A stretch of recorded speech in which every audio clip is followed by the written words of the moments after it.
I've never liked crowded stores. Even before the divorce, before the near robbery in that gas station parking lot, I was the type of man who kept his eyes on exits and checked my back when I walked through automatic doors. Anxiety sticks to you like that. It doesn't ask for permission, it just hangs on, whispering that danger is closer than it looks. But Liam had been asking me for weeks. "Dad, when can we go get the new robotics kit? The one with the gears that move the arms?" He'd show me YouTube videos of kids unboxing the kits, his wide eyes filled with wonder. He's only 8, and after the divorce I knew he needed time with me more than ever. His mom tried, but I could see the cracks. Her patience thinning, her sighs when he talked too much about robots and action figures. So I promised him a trip. A small adventure, I called it. Walmart on a Saturday afternoon. Nothing too fancy, but for him, it was like Disneyland. I told myself I could swallow my nerves for one day just to see him smile. The cold December air bit at our cheeks as we pulled into the crowded lot. Cars were packed shoulder to shoulder, families carrying oversized bags, people honking at each other like the holiday spirit had expired a week early. I gripped the wheel tighter than I should have. My chest tightened the way it always did when I thought of the mugging. I'd been 29 then, walking out with a six-pack and some chips when a kid, barely 18, pulled a knife on me. I'd handed over everything, and still he'd pressed that blade so close I could feel it against my ribs. He didn't stab me, but the memory stuck like a scar. "Dad?" Liam's voice pulled me out of it. He was hugging his little backpack, the one with his old toy robot stuffed inside. "You okay?" "Yeah, buddy," I forced a smile, just thinking about what snacks we should grab. Inside, the warmth of Walmart hit us, fluorescent lights humming overhead, holiday decorations dangling, and the tinny sound of Jingle Bell Rock echoing from every aisle. I tried to ignore the noise, to focus on my son's small hand gripping mine. His excitement was contagious. Still, I scanned the crowd automatically. Too many people. Too many voices. Somewhere in my gut, the unease stirred. And that was before I saw him. The man standing near the knives section, muttering under his breath, his head jerking in strange rhythms like he was chasing thoughts only he could hear. I didn't know his name then. Didn't know about his release from the hospital or the warnings ignored. All I saw was a stranger pacing, eyes darting toward kids, toward families, toward us. And already, something inside me whispered, trouble. We made our way to the toy section, Liam tugging me like an eager guide. "Come on, Dad, it's down this way." His voice was high with excitement, but I couldn't shake my eyes from the man I'd seen. He had drifted closer. No cart, no basket, just empty hands curling and uncurling like he was testing his grip. I tried to focus on Liam kneeling beside him as he pulled boxes off shelves. "Look, this one has a motor, and this one has tracks." "That's pretty cool," I said, though my voice sounded distant even to myself. He frowned. "You're not looking." I forced myself to meet his eyes. "I am, buddy. I promise." But over his shoulder, I caught sight of the man again. He'd stopped pacing. He was watching us, lips moving fast, muttering about something I couldn't hear. A family walked past, a little girl in a puffy coat holding a Barbie. The man's eyes followed her, then snapped back to the shelves of knives only a few feet away. My heart rate picked up. Old instincts clawed their way back. I whispered to Liam, "Stay close to me, okay?" "Why?" he asked. "Just do it." I glanced at the nearest security camera, half hoping someone in a booth was seeing this. But knowing stores the way I do, those cameras were more for show than safety. Liam tugged on my sleeve again, his voice dropping. "Dad, why is that man looking at us?" My blood went cold. He saw it too. It wasn't just my nerves. Before I could answer, the man moved. Quick, sudden, his hand shot out, snatching a kitchen knife from the shelf. And in that instant, the world split in two. 1 second it was Christmas music and bright lights. And the next, it was chaos. "Dad!" Liam screamed as the man lunged. I didn't think. I shoved Liam down and forward. Run! My body reacted before my brain did. I barreled into the man, the knife flashing under the lights. We hit the floor hard, boxes of toys toppling around us, the edge of the blade slicing against my arm. Shoppers screamed, scattering like birds. My only thought? Keep him down, keep him away from Liam. The man was shouting, spittle flying. They need cleansing. The store is poison. You're all poison. His strength was wild, unhinged, his eyes glassy with fury. Somewhere far down the aisle I heard my son's cries, high-pitched and terrified. And that sound gave me strength. I wrapped both arms around the attacker, holding him tight to the floor as his knife scraped against the tiles. My voice was raw, screaming for help. And for the first time since the mugging years ago, I wasn't paralyzed by fear. I was fueled by it. The weight of him pressed into me, hot and frantic. He bucked his body like a wild animal, teeth bared, sweat pouring down his face. The knife in his hand clattered against the tile once, twice, but he kept trying to grab it back. "Stay down!" I roared, my voice breaking. My arm stung where he'd sliced me, warm blood seeping through my sleeve. But pain didn't matter. Not with Liam crying, not with this man screaming about cleansing the store. "Get off me. They'll thank me later. The children." His words broke into a howl as he twisted beneath me. Shoppers were fleeing, carts abandoned, toys scattered across the floor like battlefield debris. Somewhere a woman screamed for security. Someone else yelled for the police. But in that moment, it was just me and him. I slammed his wrist against the ground once, twice, until the knife slid out of reach under the shelves. He shrieked like a wounded animal, twisting his body with unnatural strength.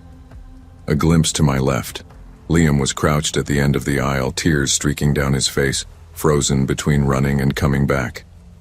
"Stay back," I shouted, locking eyes with him. "Don't move, Liam. Stay there." He sobbed, hugging his little backpack tight. Finally, 2 security guards appeared, hesitant at first, then rushing forward when they saw the knife. "Get his arms," one shouted.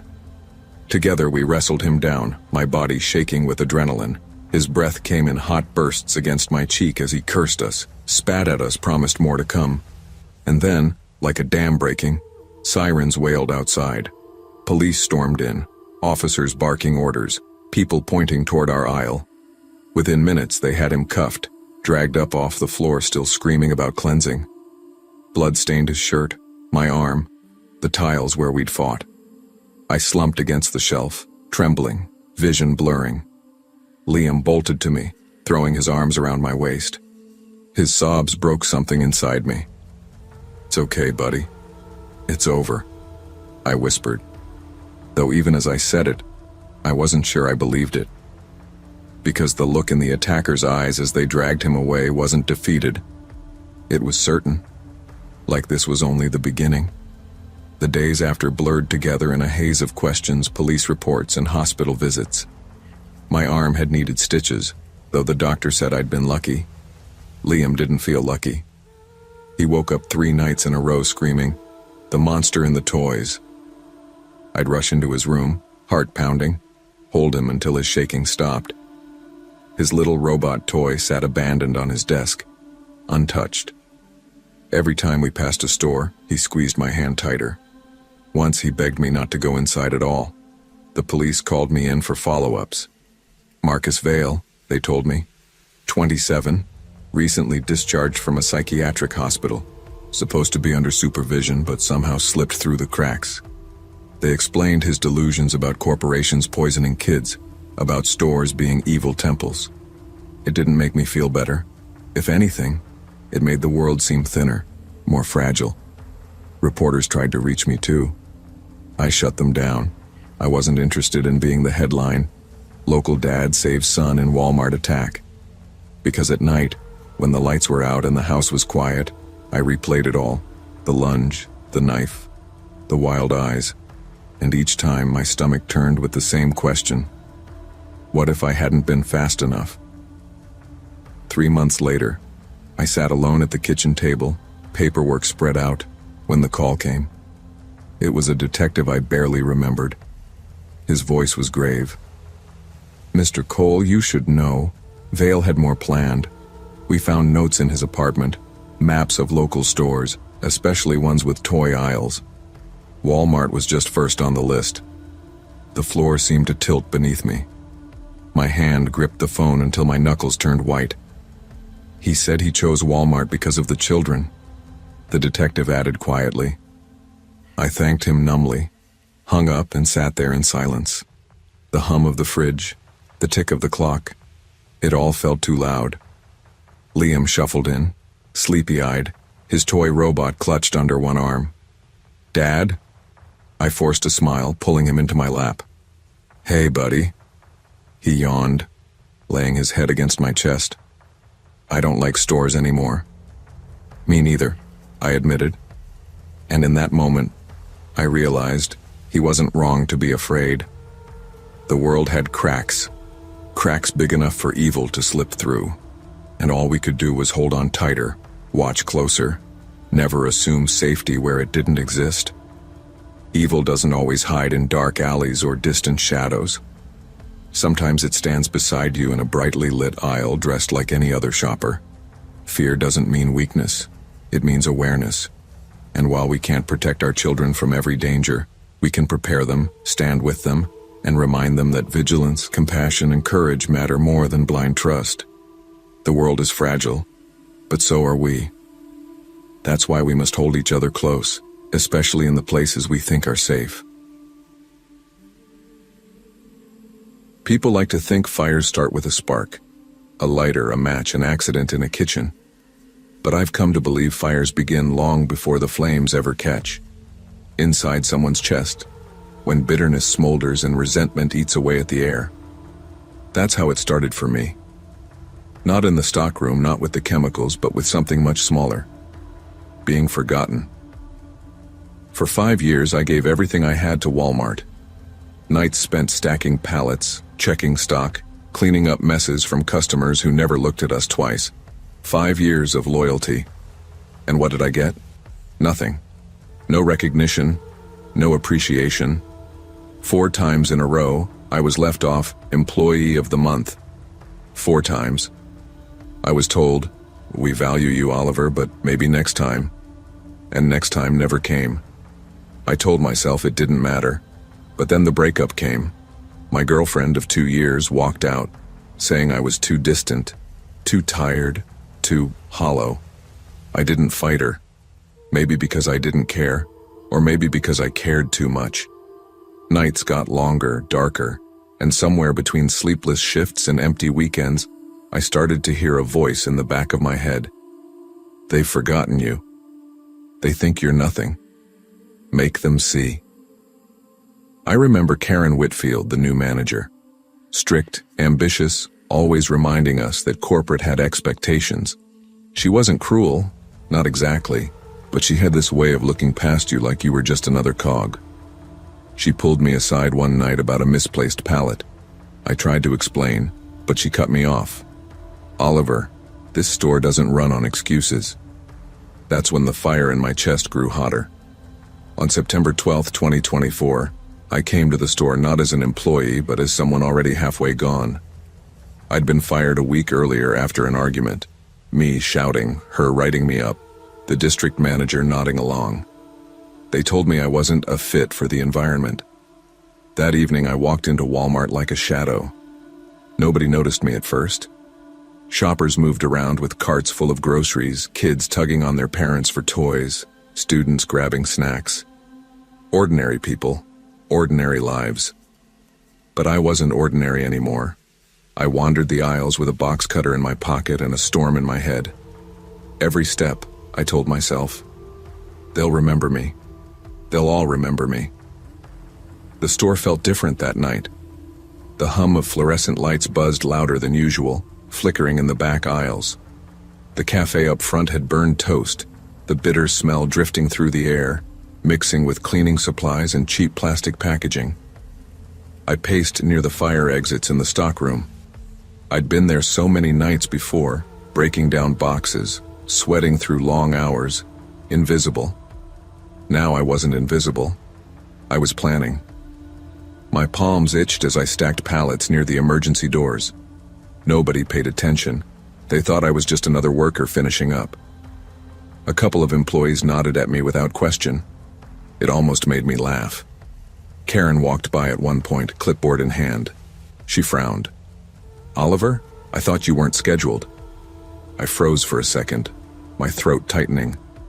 "Just clearing a few things up." She gave me that manager look, suspicion mixed with exhaustion. But then she sighed, shook her head and moved on. That's what people always did with me. Move on, forget. Back in the stockroom, I pulled out the lighter I'd brought. My hands shook, not from fear but from anticipation. I whispered to myself, "They think they can forget me." The flame caught quick on cardboard, then spread to a box of rags. The smell turned sharp, acrid. My heart pounded as the smoke began to curl upward, thick and dark. And then, screams. The fire alarm shrieked overhead. Lights flashed red. Shoppers cried out in panic, carts clattering against shelves as people tried to find exits. But the exits I had stacked? Blocked. Families crowded near the doors, coughing in the rising smoke. Karen's voice cut through. "Stay calm. Move to the front." But calm was impossible. The fire had grown fast, licking up cleaning supplies, hissing as chemicals exploded in sparks. I stood near the stockroom door, watching it spread, watching panic bloom. My chest felt light, almost euphoric. "Now they see me," I muttered. The fire spread faster than anyone could have guessed. Aisle 9, where the cleaning products were stocked, turned into a wall of flames. The heat slammed against my face, sweat running down my neck. People coughed, stumbled, dragging children and shouting each other's names. A mother screamed, clutching her toddler to her chest. A group of students tried to push a pallet out of the way, coughing violently. Elderly shoppers leaned on their carts, their eyes wide with terror. And in the middle of it all, Karen. She was moving from aisle to aisle, her voice hoarse but steady. "This way. Stay low. Cover your mouths." I watched her, part of me angry she was still in control, another part strangely admiring her resolve. She wasn't abandoning them, she was trying to save them, even when I'd set it all ablaze. Someone grabbed my arm, a young man, maybe 20. "Help us move this." He pointed to the blocked exit. For a moment, instinct fought inside me. I could help. I could shift the pallets. But then the fire inside me whispered, "No, they'll forget again. Make them pay." I yanked my arm free, stepping back into the shadows. He stared at me like I was insane, then turned back to the others. The fire roared louder, the shelves groaning before one crashed down with a deafening clang. Shoppers shrieked as smoke poured thicker, choking the air. Through it all, I stood calm, whispering, "If I go, they all go." By the time the firefighters arrived, the store was an inferno. Sirens wailed outside, the glow of red and blue lights flashing through the haze. Smoke billowed out the front doors as people stumbled into the parking lot, coughing, some collapsing. Karen led the last group out, her face streaked with soot. She looked back once, her eyes locking with mine. I don't know what she saw, anger, madness, maybe both. I retreated into the storeroom, locking the door behind me. The smoke clawed at my lungs, the heat pressing down. My lighter was still in my hand. My shirt caught flame at the edge, searing my skin. Pain shot through me, but I didn't scream. Not yet. I sat down against the wall, pulling a crumpled receipt from my pocket. The pen in my hand shook as I scrawled the words, "If I go, they all go." I dropped the note, leaned back, and let the flames climb higher.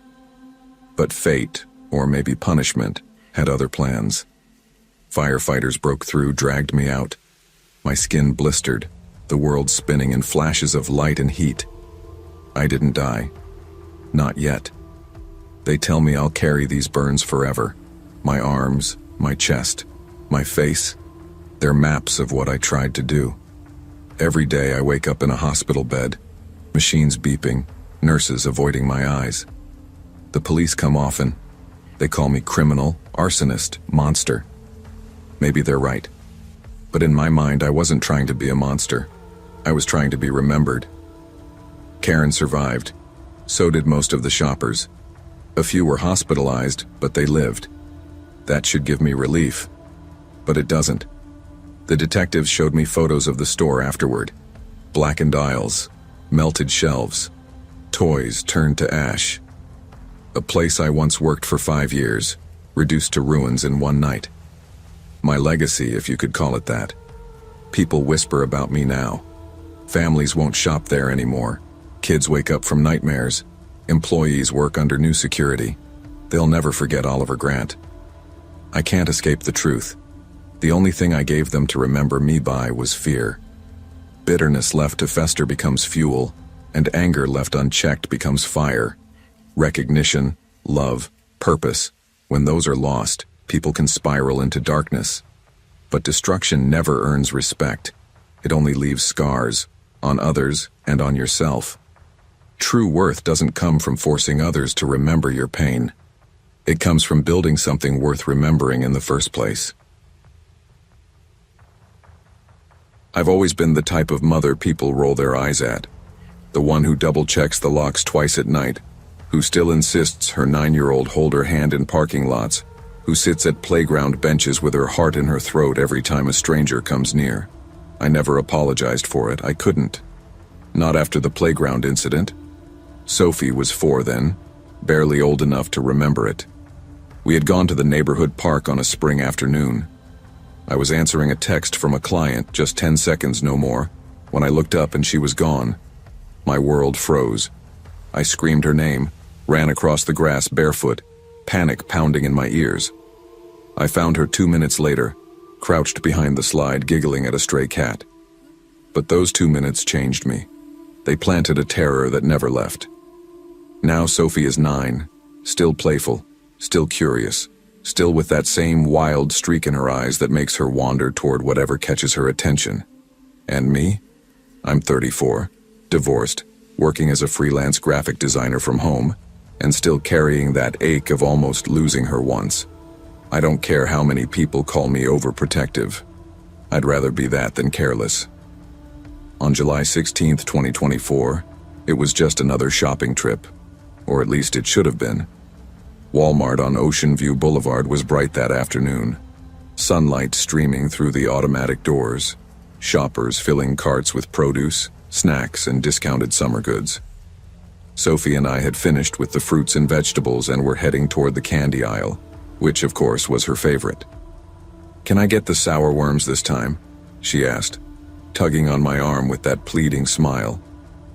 "Let's see the prices first," I told her, half laughing, half weary. She knew I was soft when it came to candy. I was comparing 2 brands of chocolate bars when it happened. Just a second. Just that 1 second where I turned to glance at a worker cleaning up a spilled stack of juice boxes. Sophie was right there. Then she wasn't. My chest hollowed out. My voice cracked before I realized it was me screaming, "Sophie, Sophie!" Heads turned. People stared. But I didn't care. I spun in every direction, scanning faces, carts, the aisles. She was gone. And in that instant, I felt it. The old terror. The nightmare come back to life. I ran down the aisle, my shoes skidding against the polished floor, my heart hammered so hard it drowned out the store's soft music. I kept shouting, my voice rising until it was nothing but raw panic. A woman in front of the candy display turned, frowning. "Is something wrong?" "My daughter, she was right here. She's 9, brown hair, pink shirt with stars. Did you see her?" My words tumbled out in gasps. The woman shook her head, her expression shifting from irritation to alarm. She put a hand on my shoulder. "Let's find security." I didn't wait. I bolted to the end of the aisle, peering left, then right. Shoppers moved lazily, unaware my entire world had just fractured. I pushed past carts, knocking into a stack of cereal boxes. At the customer service counter, I nearly threw myself at the attendant. "My daughter's missing. She was just here, and now she's gone." The young employee's eyes widened. She stammered, "Oh, okay, ma'am. Please, calm down. We'll call security." "Don't tell me to calm down," I snapped. Just do something. Within minutes, 2 uniformed staff arrived, walkie-talkies buzzing. They asked for Sophie's description, repeating it into their radios. "Lock the exits," one of them ordered. I clung to the counter, shaking. My mind was a whirlpool of images. Sophie giggling, Sophie reaching for candy, Sophie's hand slipping out of mine, and beneath it all the darkest fear. What if she wasn't in the store anymore? Then a guard returned, face pale. "We've checked the cameras. A man in a delivery uniform was seen walking with a little girl toward the exit. He was holding her hand." The words hit me like a knife. My knees buckled. "What do you mean? Who? Who was he?" The guard swallowed hard. "We're calling the police right now." They showed me the footage on a small monitor in the security room. My body trembled as I leaned over the desk, staring at the grainy video. There she was, my Sophie, walking beside a man in his mid-40s, his hair cropped short, his face calm. He wore a delivery uniform, navy blue with patches on the sleeves. He wasn't dragging her, wasn't forcing her. He simply bent down, said something, and she took his hand. Anyone watching would have thought he was helping a lost child. Anyone but me. I slammed my hand against the desk. "That's not an employee. She doesn't know him. You have to stop him." Police sirens wailed outside within minutes.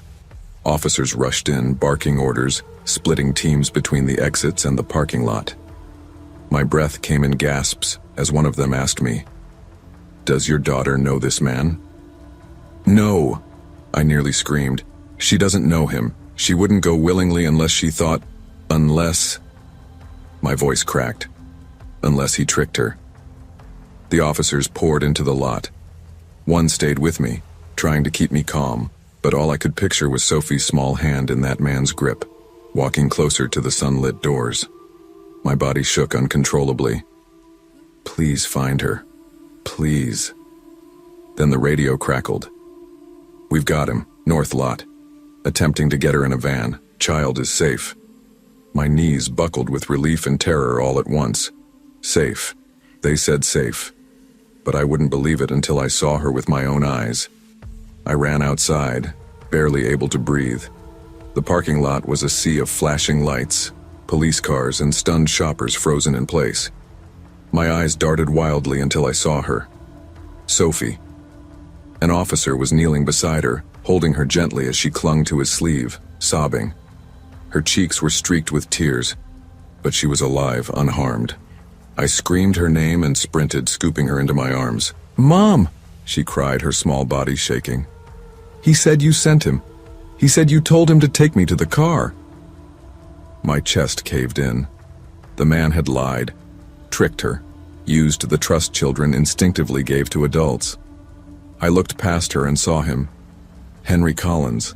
His hands were cuffed behind his back, his eyes darting in rage as 2 officers shoved him toward a cruiser. He shouted incoherently, spitting curses. I wanted to claw at him, to scream, to demand why. But all I could do was hold Sophie tighter. The officer beside us said quietly, "He's a convicted predator. Shouldn't have been anywhere near this store. You and your daughter were very lucky." Lucky. The word stung. Because luck meant it could have gone the other way. In the weeks that followed, life didn't return to normal. It couldn't. Sophie slept in my bed, waking up crying some nights, whispering, "Don't let him come back." I stroked her hair and promised over and over that she was safe, even when I wasn't sure I believed it myself. Every shopping trip became a battle. My eyes scanned every face, every uniform, every aisle. I clutched Sophie's hand so tightly she sometimes winced, but I couldn't let go. Then came the worst revelation. Police told me Collins had been seen loitering around Walmart for weeks, studying the layout, noting busy hours, and planning his move. He wasn't just opportunistic. He was calculated. He had chosen this day, this time, my daughter. That truth buried itself inside me like a stone. Evil wasn't always loud. Sometimes it dressed in uniforms, smiled politely, and waited for the perfect moment. Months passed, but I never stopped hearing the echo of that day. Sophie laughed again eventually, but there was always a trace of hesitation in crowded aisles. And me? I became something harder, sharper, not just protective, but vigilant, because I knew now monsters didn't hide under beds. They walked among us, unnoticed. Evil often wears ordinary faces, slipping into our lives when we least expect it. As parents, as communities, we cannot afford complacency. Caution is not paranoia when it saves a life. 1 second of inattention can change everything. Protecting our children means never forgetting that danger can hide in plain sight, and that vigilance, though exhausting, is the truest form of love. Crowds have always unsettled me. Not in the normal, socially anxious kind of way, but in a quieter, gnawing sense. Since childhood, I've had this irrational fear of losing myself in a sea of people, like some faceless tide could pull me under and no one would notice. My mom used to call it, "your lost people thing." Whenever I was little and clutched her hand too tightly at malls or fairs, she'd say, "Relax, Michael, you're not going to disappear." But I never believed her. Now I'm 27, a graphic designer who works from home, and for the most part I avoid chaos. Online shopping is my drug of choice, but after moving to Los Angeles last year, I decided to do something insane. Go to Walmart on Black Friday. I told myself it was for the experience. Maybe I wanted to prove I wasn't the same kid who used to panic at carnivals. The Walmart on Sunset Boulevard was a madhouse when I arrived that morning. Neon sales signs flickered overhead. Carts crashed like bumper cars, and the air smelled of French fries drifting from the food court. People shouted, laughed, cursed, and fought over televisions stacked high in the electronics section. It was noise layered over noise, the kind that makes you feel dizzy if you stand still too long. I gripped my cart like an anchor, trying to breathe evenly. "You wanted the madness," I muttered to myself. "So here it is." That's when I noticed them. A family, mother, father, and little girl, standing near the toy aisle. They looked wrong. Not in a dramatic horror movie way, but wrong in the way someone walking against the flow of a crowd looks wrong. Their movements were off. The father, tall and gaunt, pushed an empty shopping basket as if it weighed 100 pounds. The mother clutched the girl's hand, every step slow and deliberate, like she was wading through invisible water.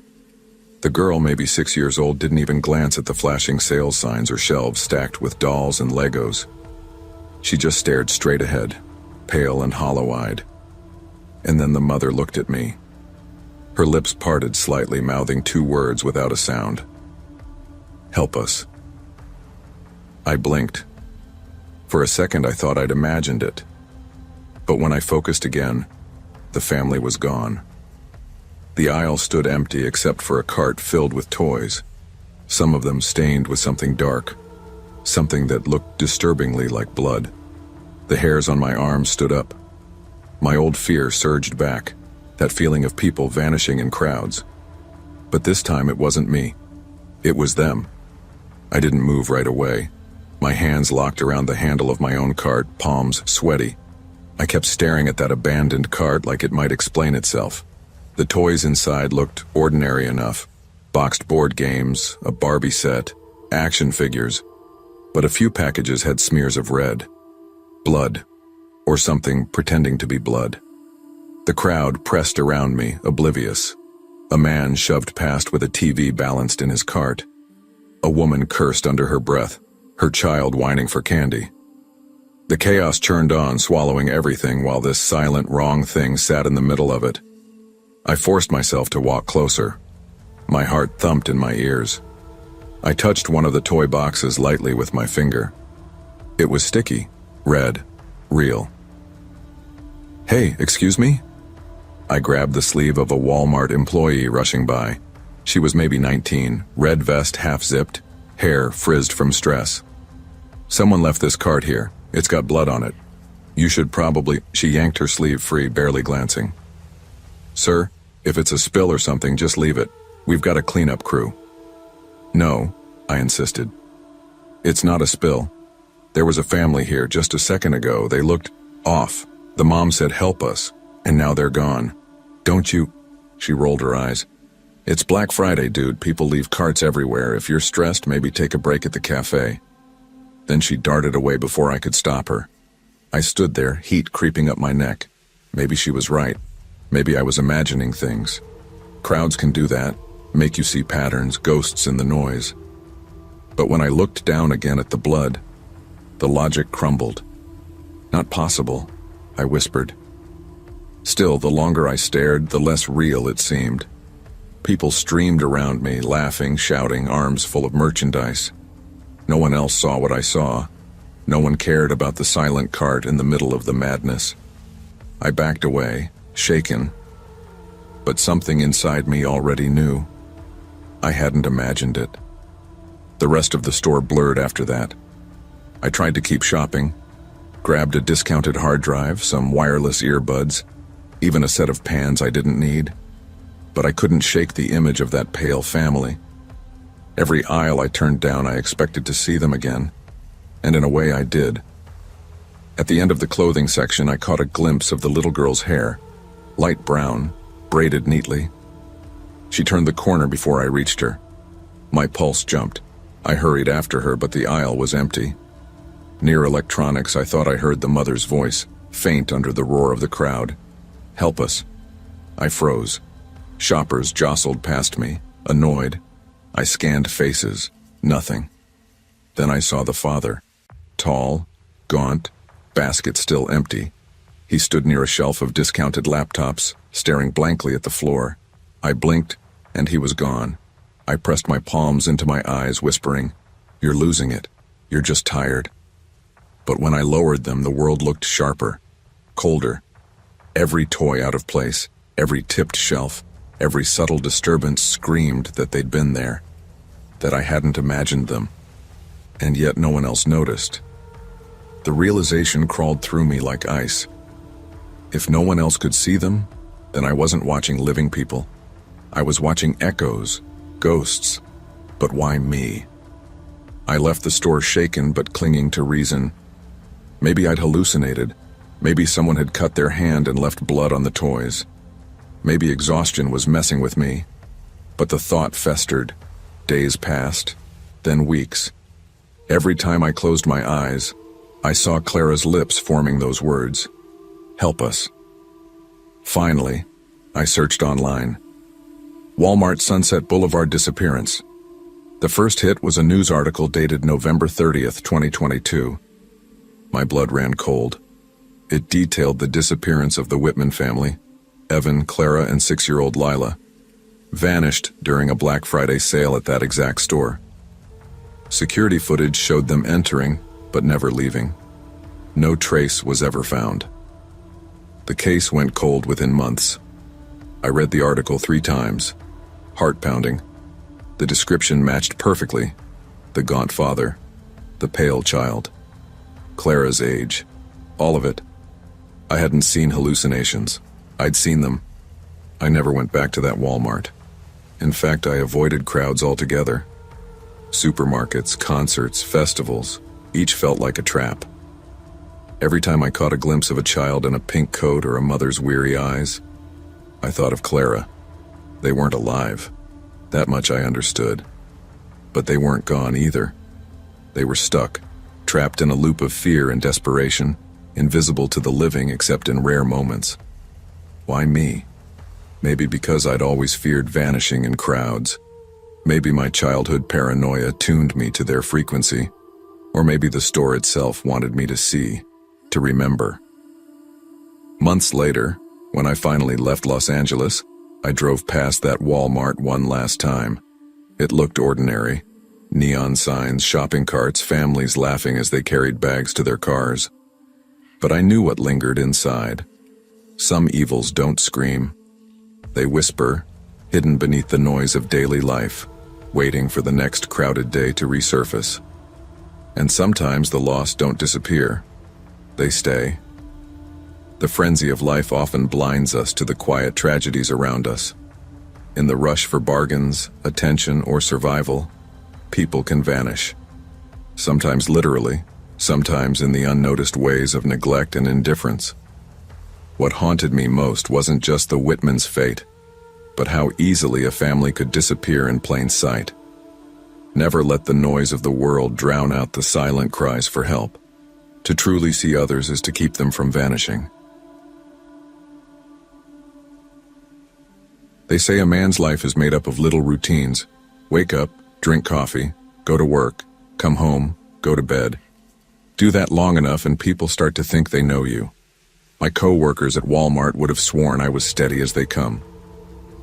Good old Greg, they called me.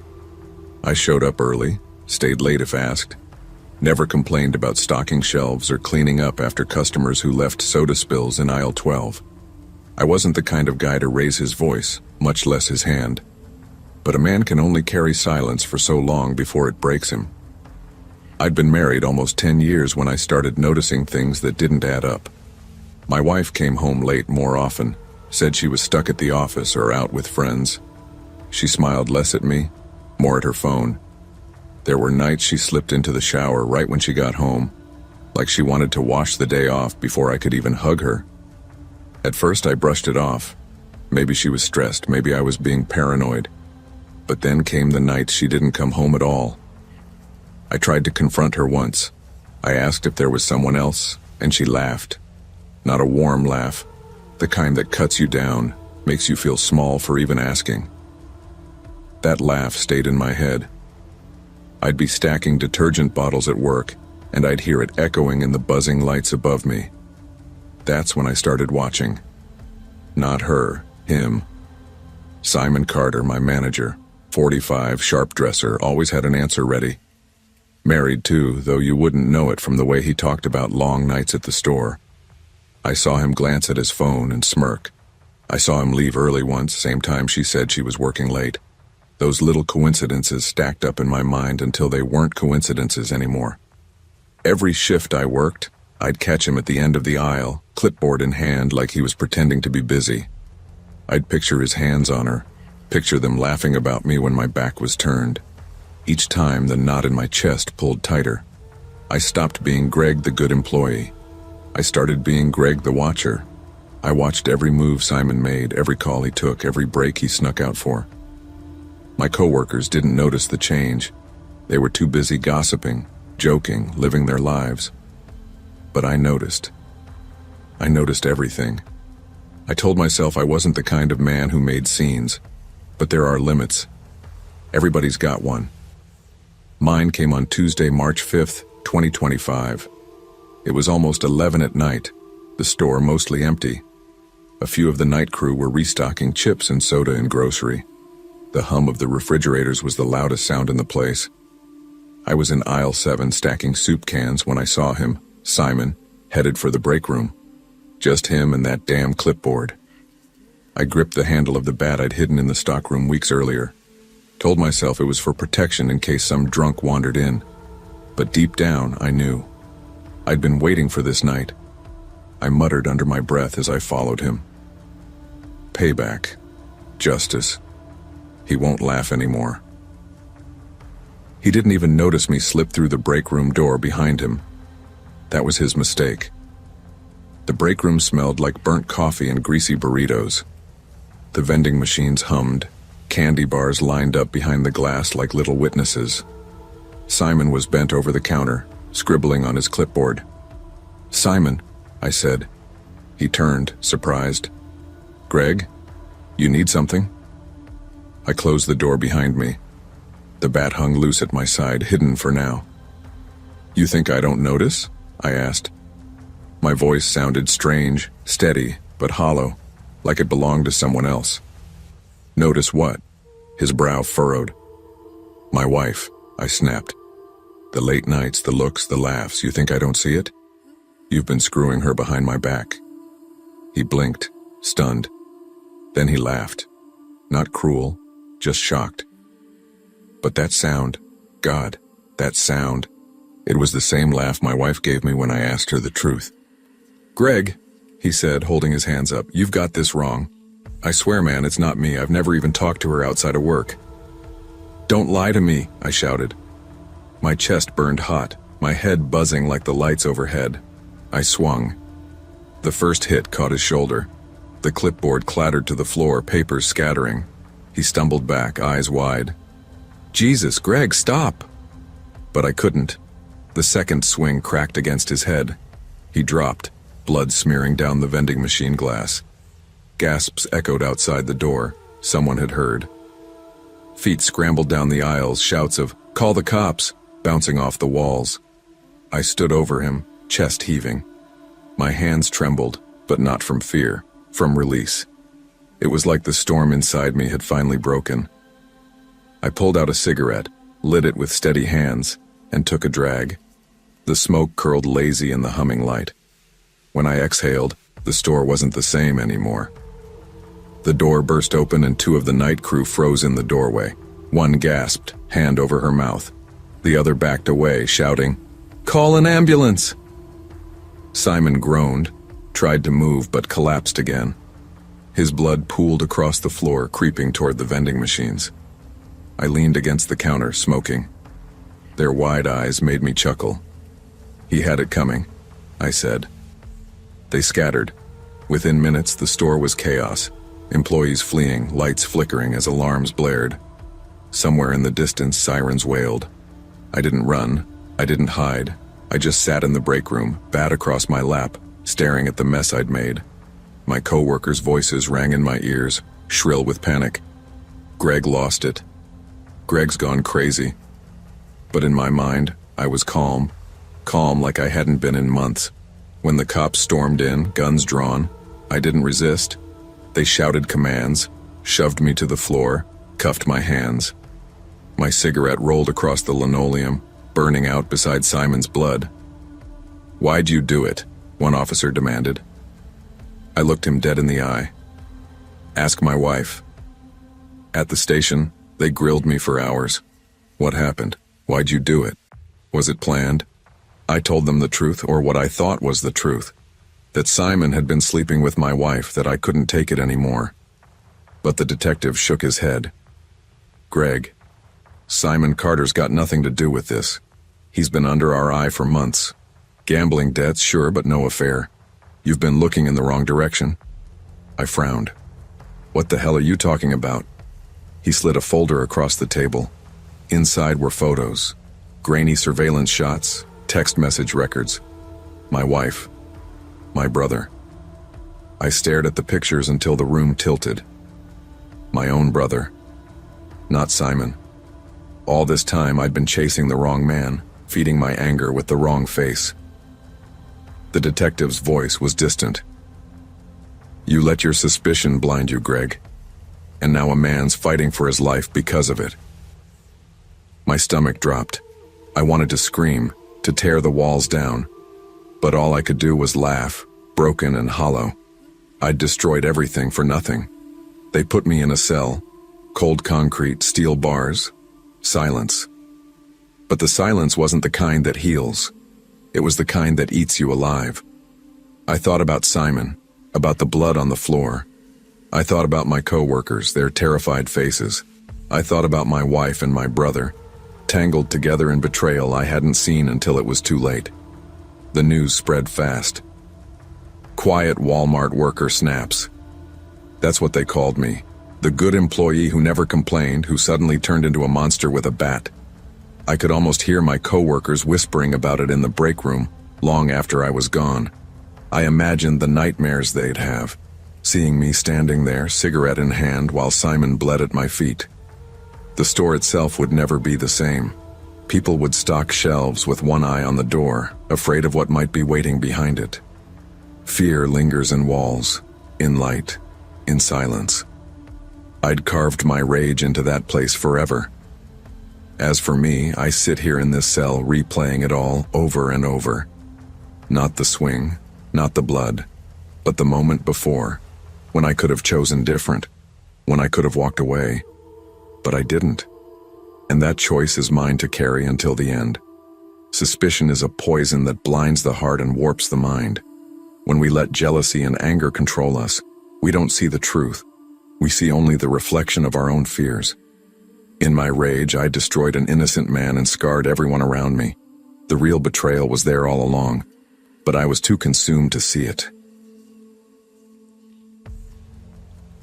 I moved to Springfield 6 months ago after my breakup with Mark. It had been messy. Too many unanswered texts. Too many nights of waiting for him to show up when he never did. I needed a fresh start.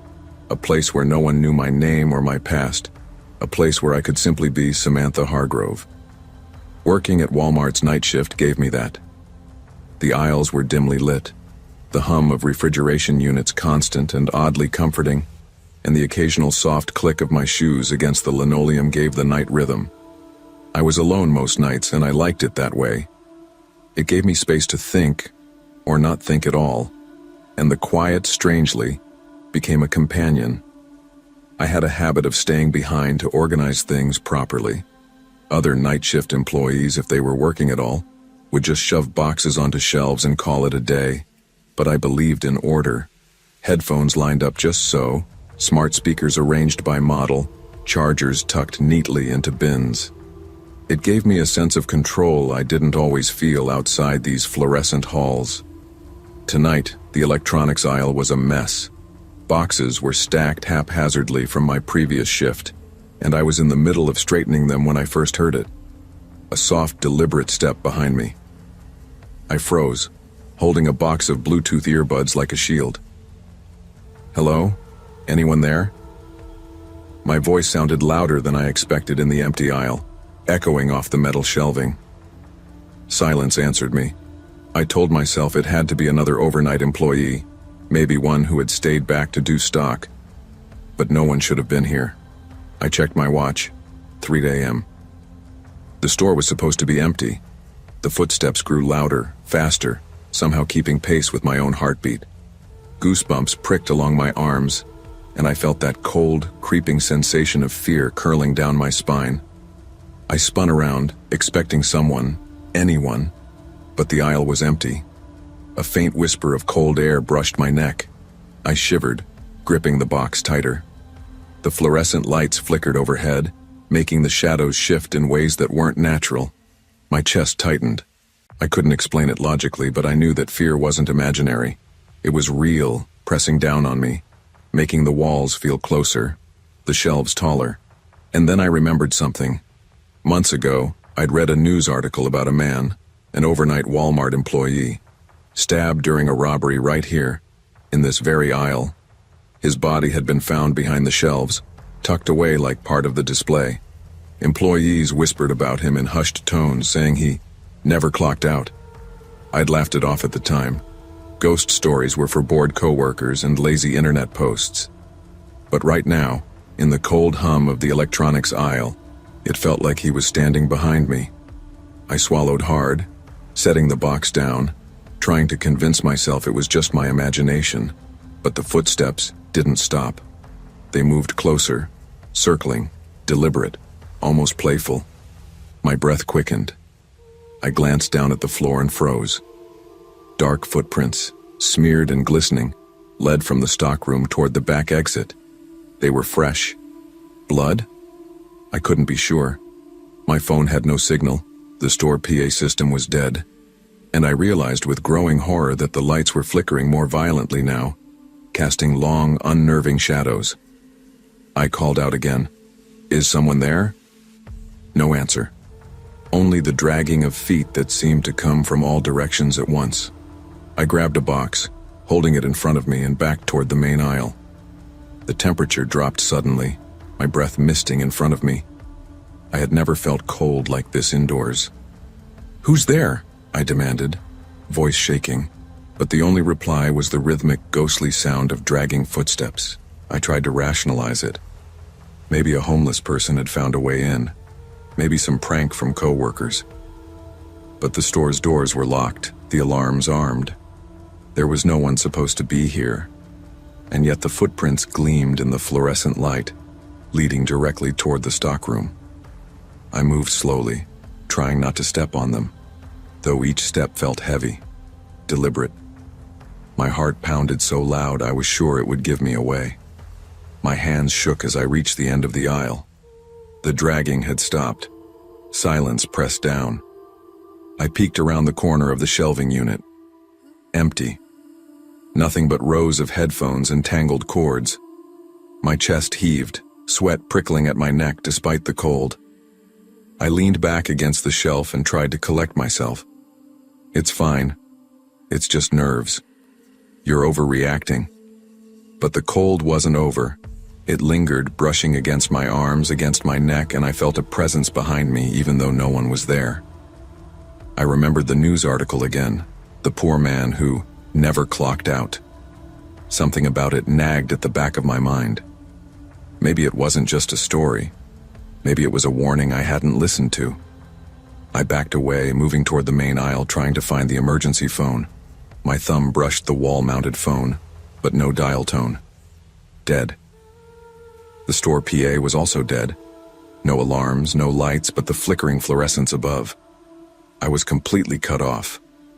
The sound returned. Heavy breathing, circling, just out of sight.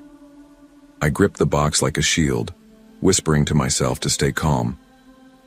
It's nothing. Nothing is happening. But the dark footprints were undeniable now, smeared across the floor like a trail of some invisible predator. I could feel them. I could feel the story of the man who never left the aisle, the rumor creeping through the night. Something inside me screamed, "Run." I bolted toward the stockroom, praying someone was there. Anyone. The heavy breathing followed, always a step behind, just out of reach, just out of sight. When I reached the stockroom, it was empty. Nothing. No one. The cameras were blank, completely blank, as if the aisle had never existed. I staggered back, hands trembling, unable to comprehend it. The only evidence left was the trail of bloodied footprints, leading nowhere. I leaned against the cold metal of the stockroom door, panting, trying to calm my racing heart. I replayed the footsteps in my mind, the cold brushing my neck, the dragging sound that had no source.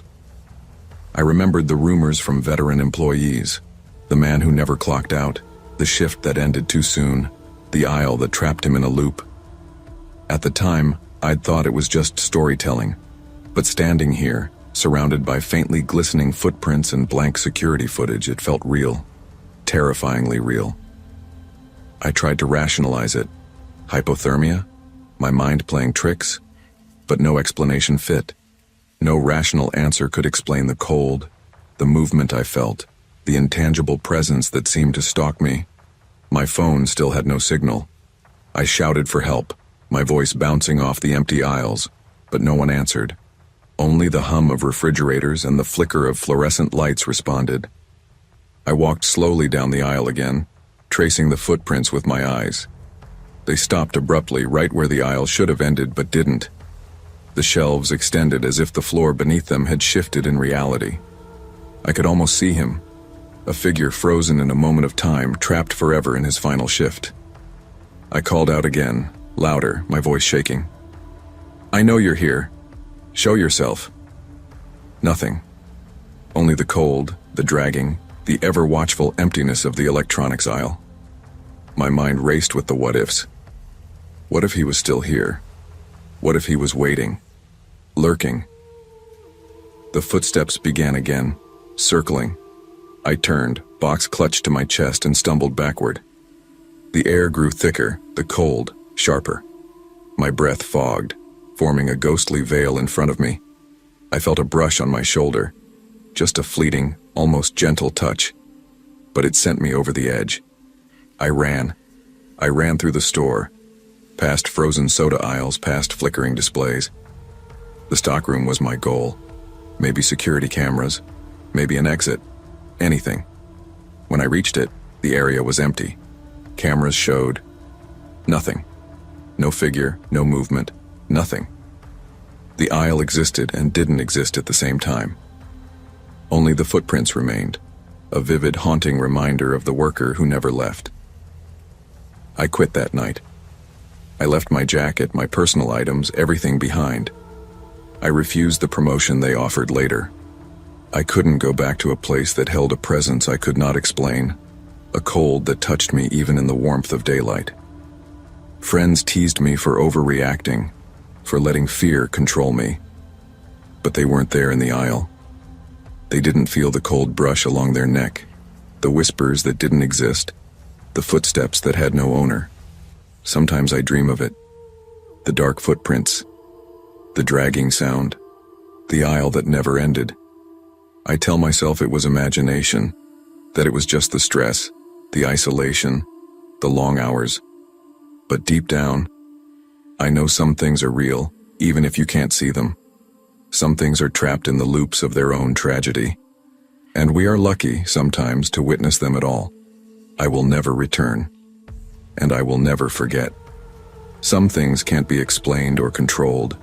Fear is real, but so is caution.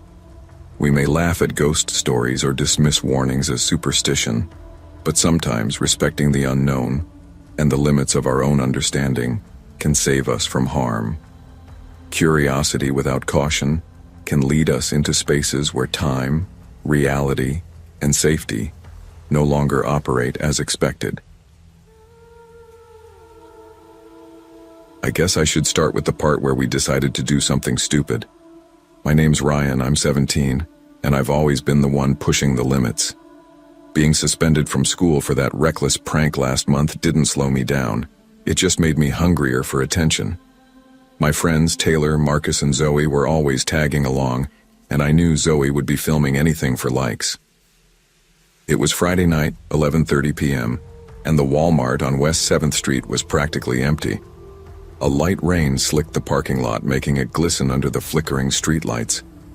Most of the store was dark, but the snack and electronics aisles still hummed with fluorescent lights and the faint whirring of security cameras. It felt like the perfect backdrop for our biggest prank yet. We had masks and fake guns. I held my own tightly in my hand, feeling the weight and pretending it was real. Taylor and Marcus had theirs, and Zoe's camera was ready to catch everything. "Remember," I whispered, crouched behind the shopping carts. "It's just a joke. No one gets hurt. Just scream, wave the guns, get it on camera, and leave." Zoe nodded, adjusting the angle on her phone. Marcus smirked nervously. Taylor kept glancing at the empty aisles, biting her lip. I felt that adrenaline buzz, the thrill, the chance to prove ourselves. We pushed open the automatic doors and slipped in. My heart thumped in my chest, echoing in the empty store. The aisles smelled like floor cleaner and stale popcorn. I motioned to Marcus, and he spun his fake gun with a nervous grin. Zoe whispered, "This is gonna blow up online," as she followed us. We stormed into the electronics aisle, yelling as loud as we could. "Everyone on the ground," I shouted, waving my gun. My mask made my voice sound lower, rougher. Zoe whispered commentary, giggling behind the camera. I didn't notice the man until I heard the real voice. "Drop your weapons." My stomach dropped. I turned and saw a man standing near the headphones display, gun drawn, eyes locked on us. Officer Harris. Real gun. Real authority. And in that instant, chaos exploded. "Hands in the air now," he barked. Marcus froze. Taylor's knees buckled. Zoe let out a sharp scream, fumbling to hold the camera steady. "It's just a joke. It's fake. We're filming," I shouted, pulling off my mask, trying to show him we weren't dangerous. But my words sounded hollow, even to my ears. Taylor was shaking violently. "Please, don't shoot," Zoe screamed again. "Marcus, don't move." The officer didn't flinch. Every second felt stretched, elastic, like the world had slowed down. Then the shot rang out. Marcus collapsed near the cereal aisle. Blood pooled beneath him, spreading across the floor tiles. I screamed. Taylor dropped to her knees, trying to shake him awake, tears streaming. "Somebody help him. Somebody do something." Zoe's voice cracked in panic, her phone clattering to the floor. It skidded under a shelf, still recording the chaos from a low angle. I wanted to disappear, to vanish into thin air. My mask lay forgotten at my feet. "We didn't mean it. Please don't let him die," I cried, panic rising like a wave. Customers screamed and ran, slipping in the wet floor and crashing into shelves. My heart was a drum in my chest. I couldn't breathe, couldn't think. Marcus, our friend, our brother-in-arms in mischief, was lying on the floor, motionless. By the time the paramedics arrived, the damage was done. Marcus didn't survive. The following weeks were a blur. Walmart closed for repairs and cleanup. We were arrested almost immediately. Taylor, Zoe, and I, all charged with involuntary manslaughter. Our parents couldn't speak. Friends avoided us. The town was split. Some blamed Officer Harris, claiming he overreacted. Most blamed us for our reckless, stupid prank. Every day I replayed the moments over and over. Marcus on the floor, Zoe screaming, the chaos echoing around the empty store.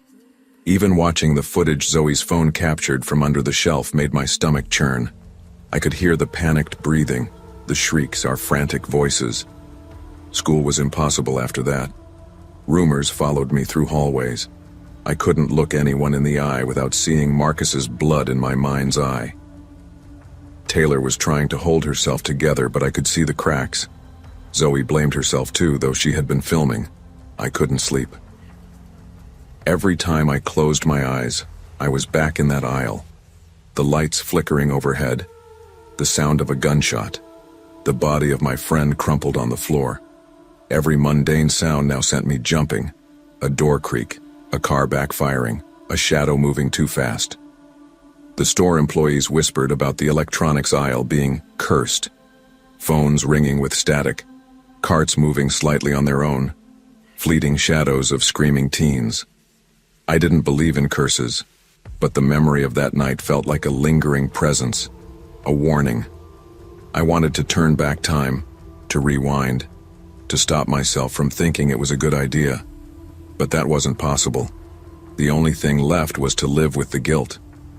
I started seeing a counselor, sitting in a room, explaining the fear, the regret, the panic. It helped in small doses. But at night, alone in my room, I still heard Zoe's screams, Taylor begging, and Marcus calling my name in my imagination. Our community meetings were tense. Parents screamed at us. Neighbors stared. Officer Harris didn't come to court often. I didn't blame him. The law was complicated, but the emotional fallout was brutal. Zoe barely spoke to anyone. Taylor went silent. I tried to reach out, but every call, every text, felt meaningless. Marcus was gone. Nothing could fix that. Even now, passing a Walmart, I tense up. The lights in the electronics aisle seem too bright, too menacing. I can't stand to be alone in stores at night. The fear isn't rational, but it's mine. I carry it every day. Months passed, but the wound never healed. Court hearings ended in guilty pleas, probation, community service, counseling. And still, I had nightmares. I realized then that the prank was never about fun. It was about attention, about proving something to people who didn't matter. We treated real lives like props, and Marcus paid the ultimate price. Sometimes I imagine the last moments in the aisle, Marcus laughing as we filmed, then chaos, panic, fear. It's a vision I can't shake. The supernatural whispers in the electronics aisle. They aren't real, but the memory is haunting enough.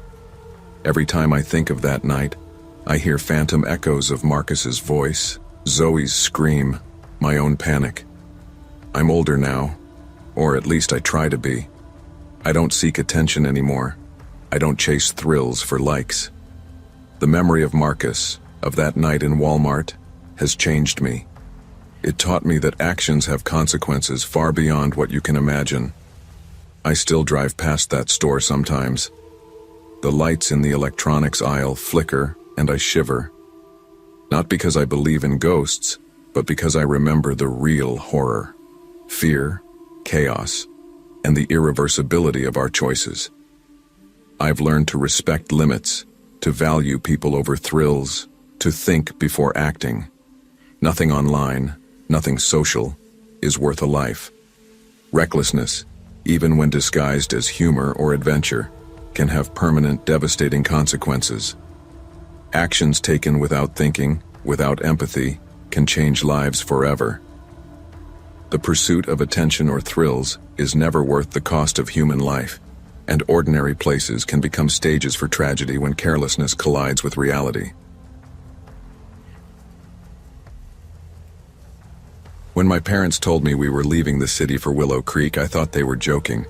The name alone sounded like something from an old ghost story. But it was real. A small, forested town in Washington with a single main street, 2 diners, and a library that smelled of cedar. We moved there in June of 2021, and I hated almost everything about it.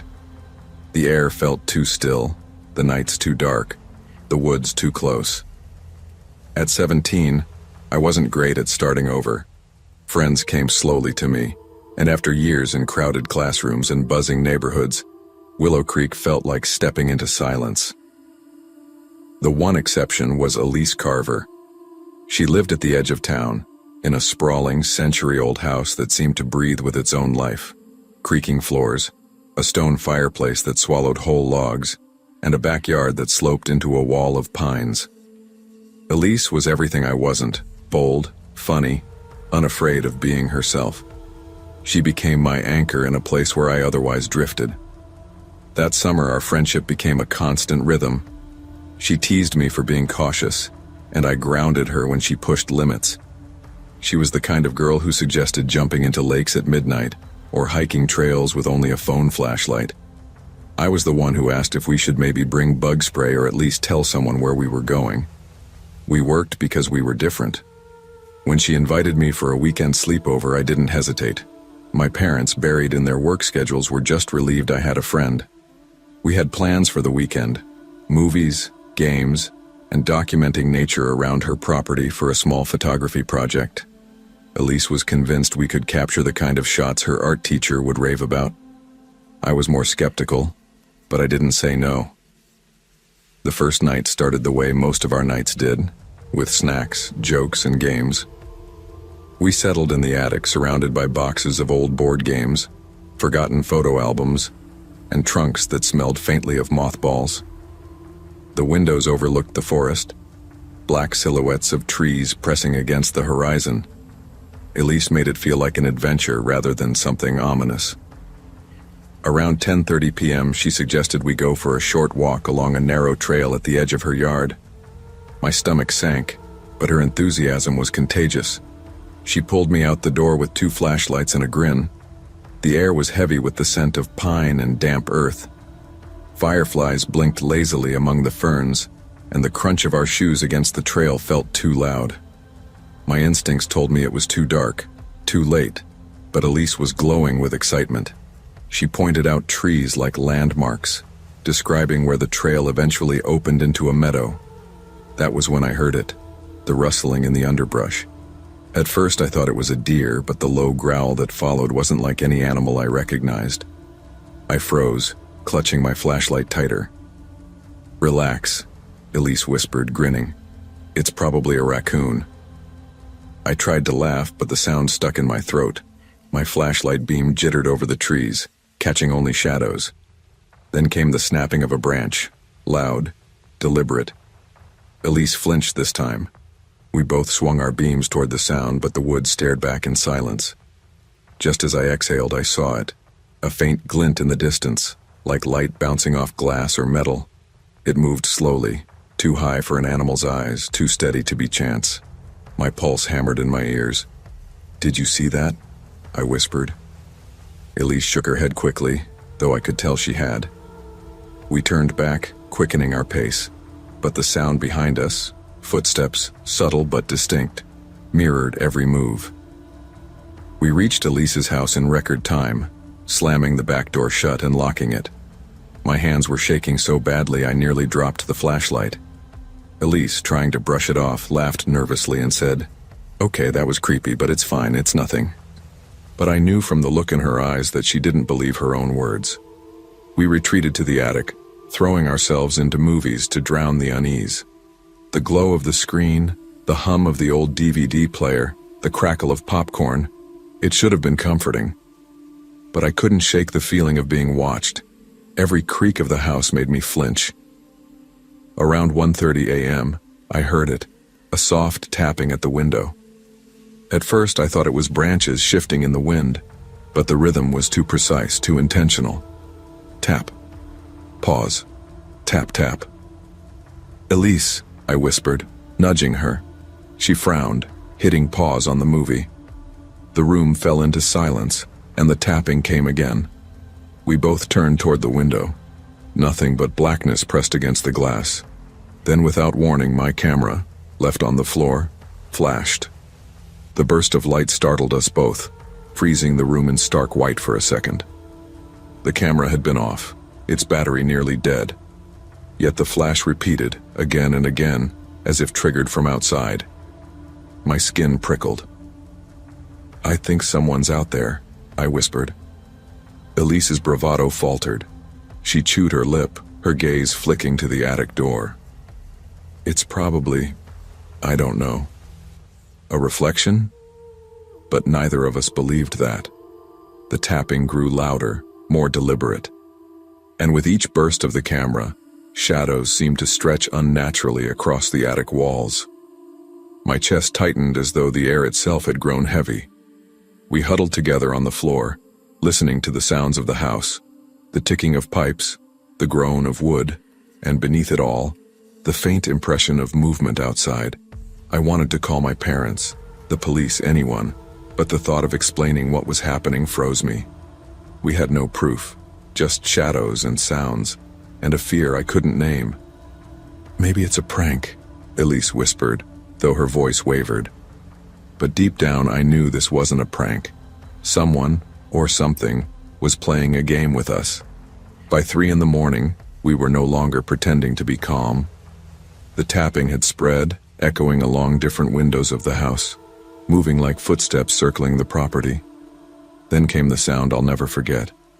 The creak of stairs. Not outside. Inside. "Elise," I hissed, gripping her arm. We stared at the attic door as the sound drew closer. Step by step, slow, deliberate, weighted. I grabbed my flashlight, hand slick with sweat. When the sound reached the top, I flicked it on and aimed at the doorway. For a split second I caught a glimpse. A tall figure, pale, draped in a ragged jacket. It moved past the corner of the stairwell and vanished into shadow. Elise gasped, her hand flying to her mouth. "Did you see that?" I nodded, heart slamming against my ribs. We didn't wait.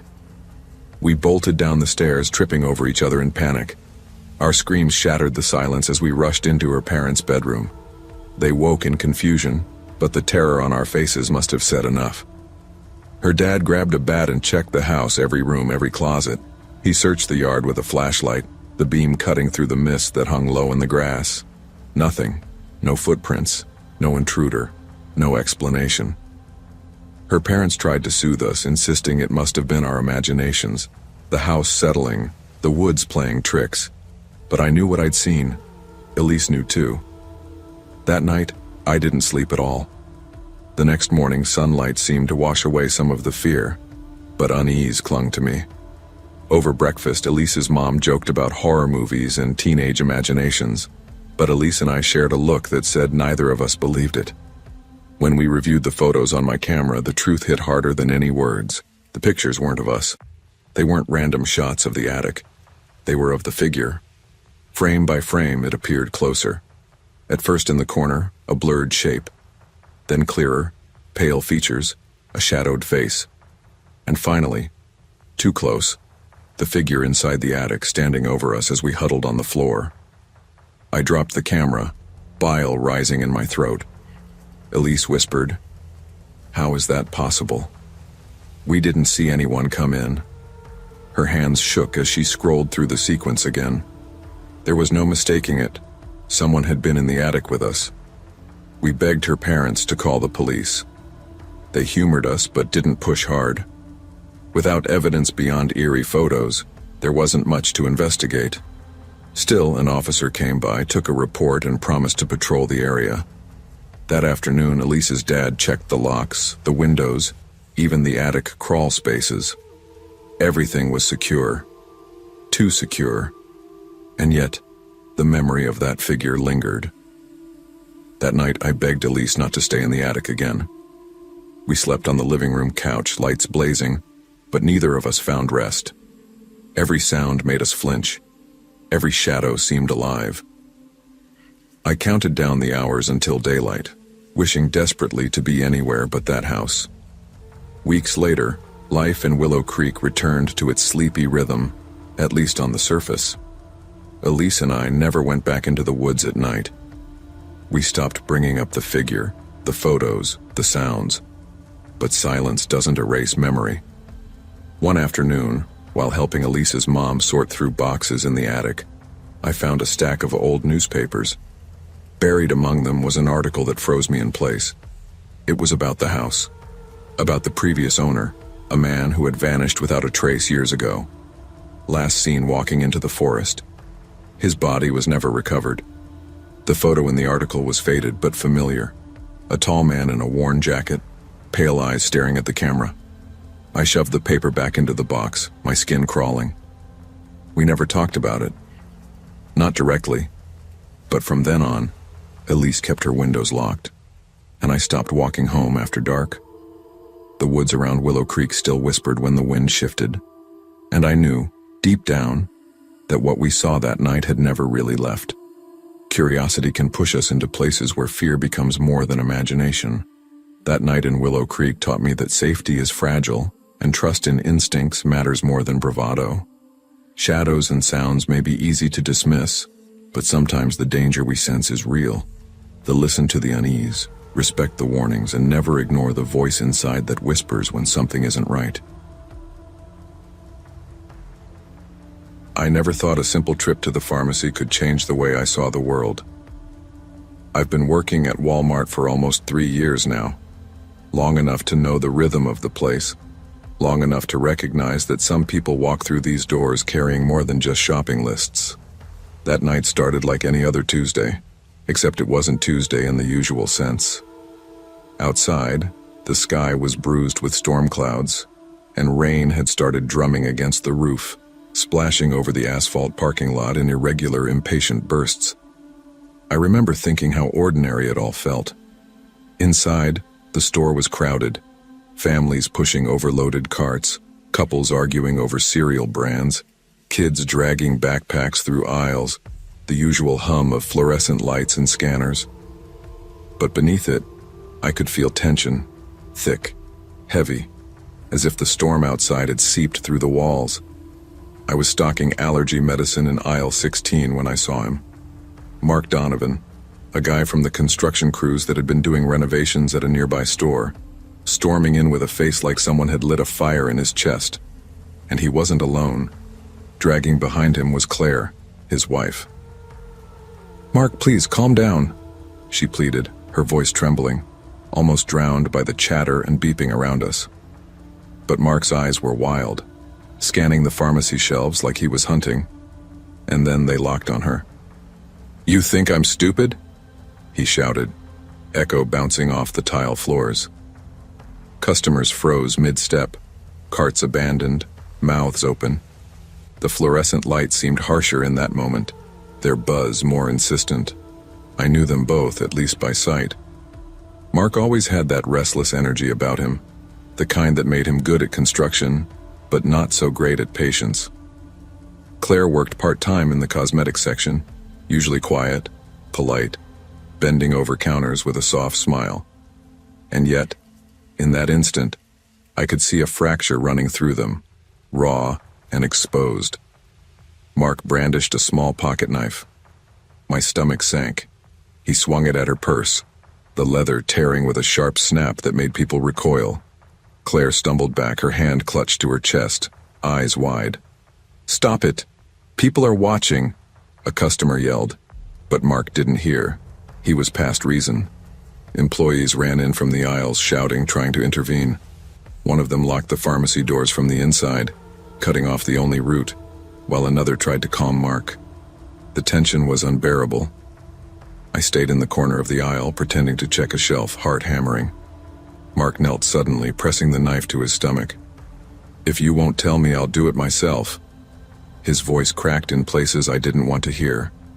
And just like that, the storm outside became nothing.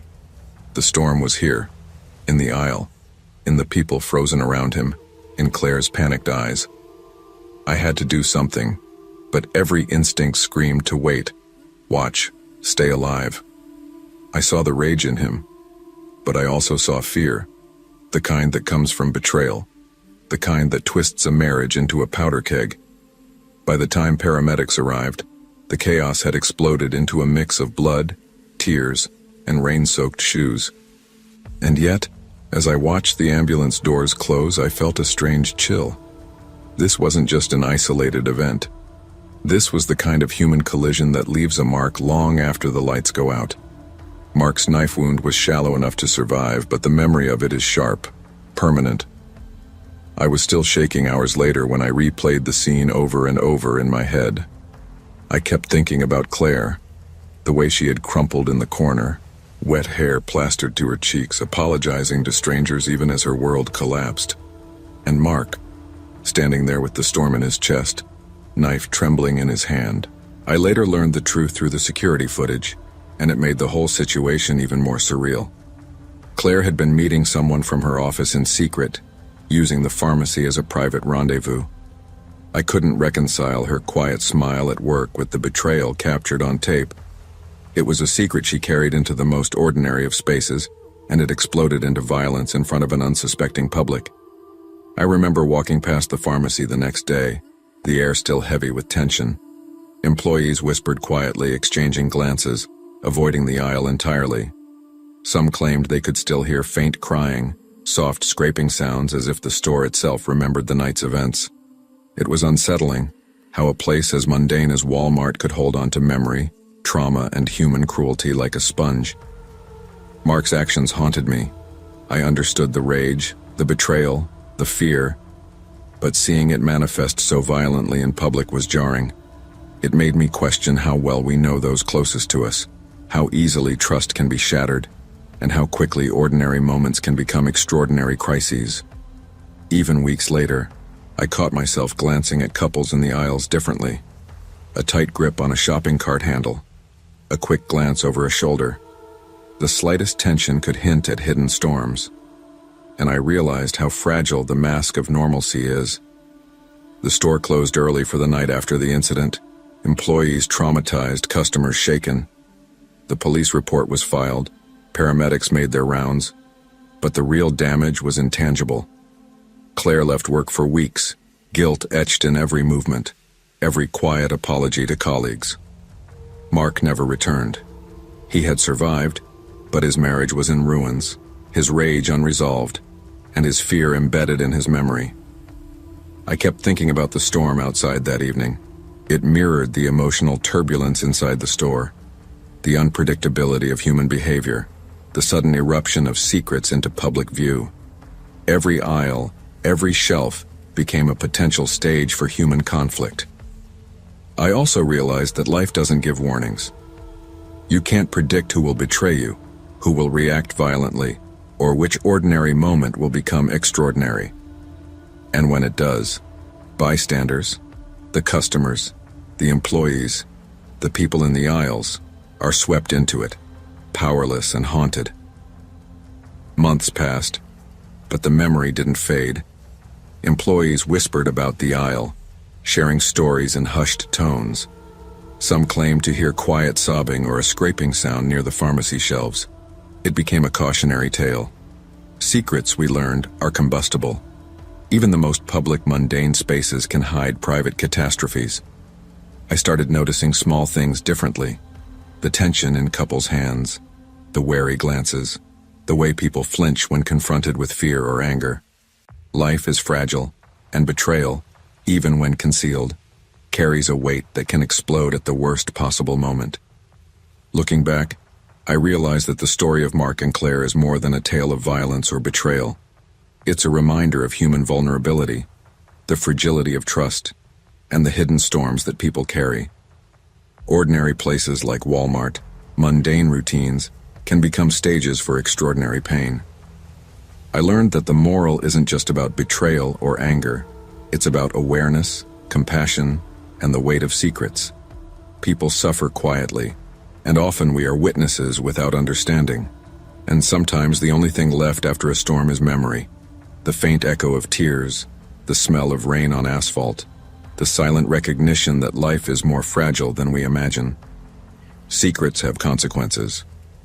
Ordinary moments can become extraordinary tragedies. And sometimes the moral is simple. Notice, listen, and never take trust for granted. Even in mundane, everyday spaces, human emotions and secrets can erupt with devastating consequences. Moving to Raleigh for work had been supposed to be exciting. A new city, new apartment, new design firm, everything I thought I wanted. But 3 months in, I was starting to feel the weight of isolation. My friends were scattered across the country, my family back in Chicago and at work. Everyone seemed too busy to notice me outside of meetings. I liked my job. It paid well, and I enjoyed the creative work. But the late nights and solitary weekends were starting to get to me. Late-night grocery runs became my therapy. Something about walking through nearly empty aisles, the hum of fluorescent lights overhead, the distant beeping of checkout machines. It calmed me. I could think. I could breathe. And on this particular night in spring 2024, I needed it more than ever. Walmart Supercenter on Meadowbrook Drive was quiet as I pushed my cart past the pasta aisle. Outside, the rain had slicked the parking lot, turning the asphalt into a dark mirror for the flickering streetlights. A few cars sat scattered, but mostly it was empty. Normally, I didn't notice such details, but tonight, everything felt sharper. After grabbing a few essentials, I walked toward the entrance, my cart rattling behind me. That's when I saw her. A woman standing beneath a flickering light, her long dark hair hiding her face. She was whispering, barely audible, but it made my stomach twist. "Hello? Are you okay?" I called softly. The whisper cleared just enough to make my blood run cold. Jacob Harris." I froze. My fingers tightened on the cart. "How do you know my name?" I muttered, stepping back toward my car. She didn't move, but the voice followed me, repeating my full name softly, rhythmically. My heart started pounding. I fumbled with my keys, trying not to look back. Rain started pattering again, tapping against the asphalt in uneven rhythms. The flickering light above her made her shadow stretch and bend unnaturally. I finally unlocked the car and slammed the door shut, my breathing heavy. Glancing into the rearview mirror, I saw her, sitting silently in the back seat, smiling at me. My hands tightened around the wheel. No, I muttered, slamming the brakes and spinning the car around. When I looked back, nothing. Empty. The back seat was empty. Driving home, every mirror became a source of anxiety. I kept expecting her whisper, that smile. The scratches along the inside of my car windows the next morning confirmed my worst fears. Someone, or something, had been there. But who? And why? After that night, everything changed.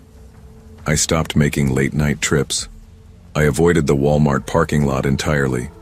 Friends joked that I was imagining things, that maybe stress from work was affecting me. But I couldn't shake the feeling that she was out there, watching, waiting. I spent hours reviewing security footage, my eyes straining over blurry images of the nearly empty parking lot. Nothing unusual appeared, just me walking to my car. But the scratches told a different story. Work became harder. Every time I left the office late, every time I passed a shadowed alley, my stomach clenched. The fear wasn't rational. It wasn't logical. Yet the memory of her whispering my name in that rain-slicked lot replayed constantly. One night while lying in bed, I swore I heard it again. Jacob Harris. My pulse skyrocketed. I jumped up, checking the apartment, every corner, every shadow. Nothing. But my instincts screamed that she, or someone like her, was real. I installed extra locks, a dash cam, motion sensors. Nothing could replace the sense of safety I'd lost. Every time I drove, I checked mirrors obsessively.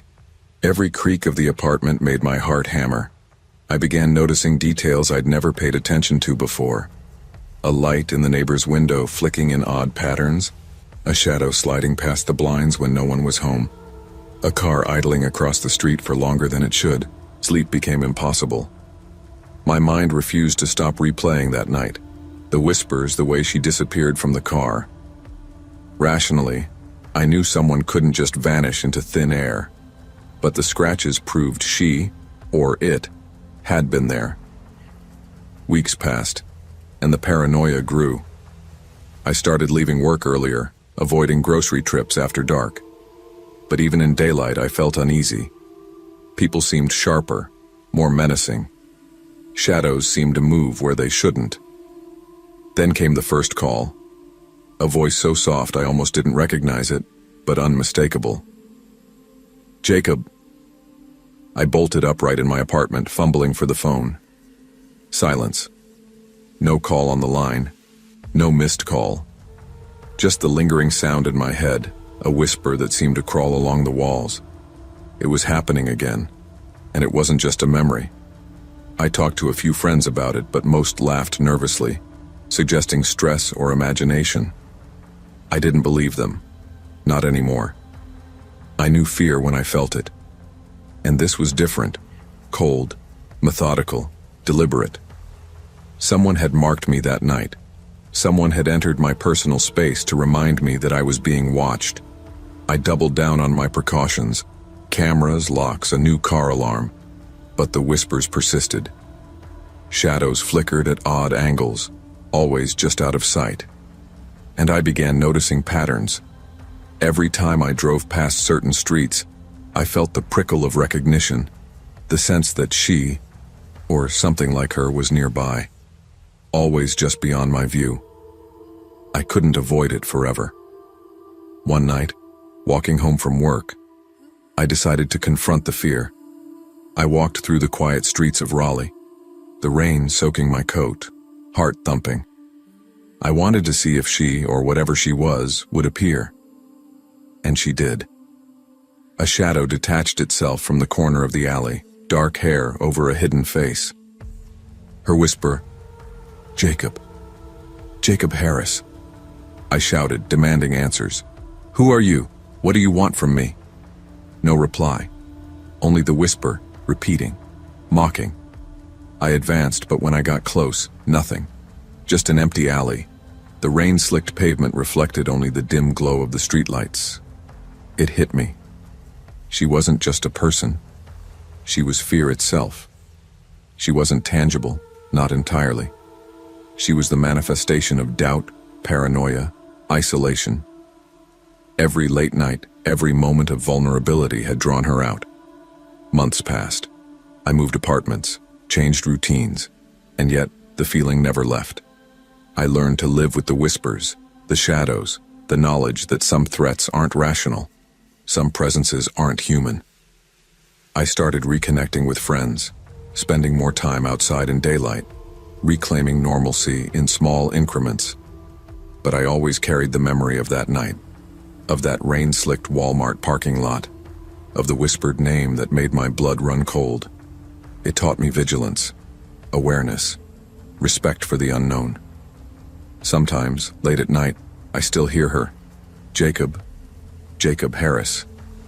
And I stop, take a breath, remind myself that fear can be real, but it doesn't have to control you.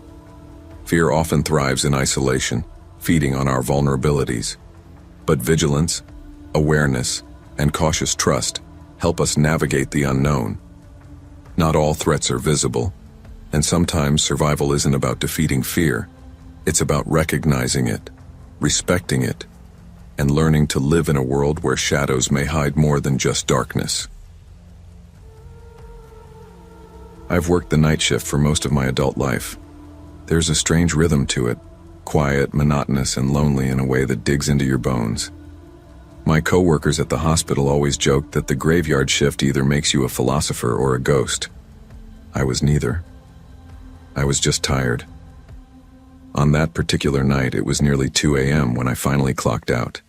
My feet ached from 12 hours of walking the ward, answering call lights, calming patients, and checking vitals. The one thing that kept me going was the promise of a hot shower and maybe a frozen pizza from Walmart on my way home. Walmart at 2 in the morning is unlike any other place. It hums with artificial brightness, the kind of fluorescent glow that makes you lose track of time. I've always thought it feels like stepping into a dream. Rows of endless products, aisles too quiet, and employees pushing carts stacked with cardboard boxes instead of customers. That night, the parking lot was nearly empty, just a few cars scattered like forgotten toys. I pushed through the sliding doors, the whoosh of air greeting me. The greeter gave me a sleepy nod, and I grabbed a basket, telling myself this would be quick. I needed laundry detergent, milk, and something easy for dinner. I started down the household aisle, the faint squeak of my sneakers echoing. That's when I noticed him. A tall man, wearing a gray hoodie, stood halfway down aisle 9. He wasn't shopping, he wasn't browsing. He was pacing, back and forth, muttering under his breath. I glanced at him once, then looked away. It wasn't my business. Maybe he was talking to himself, maybe he was on the phone. But when I turned down the next aisle, I felt that prickling sensation on the back of my neck, the one that makes you instinctively speed up your steps. And sure enough, when I looked toward the far end, there he was again.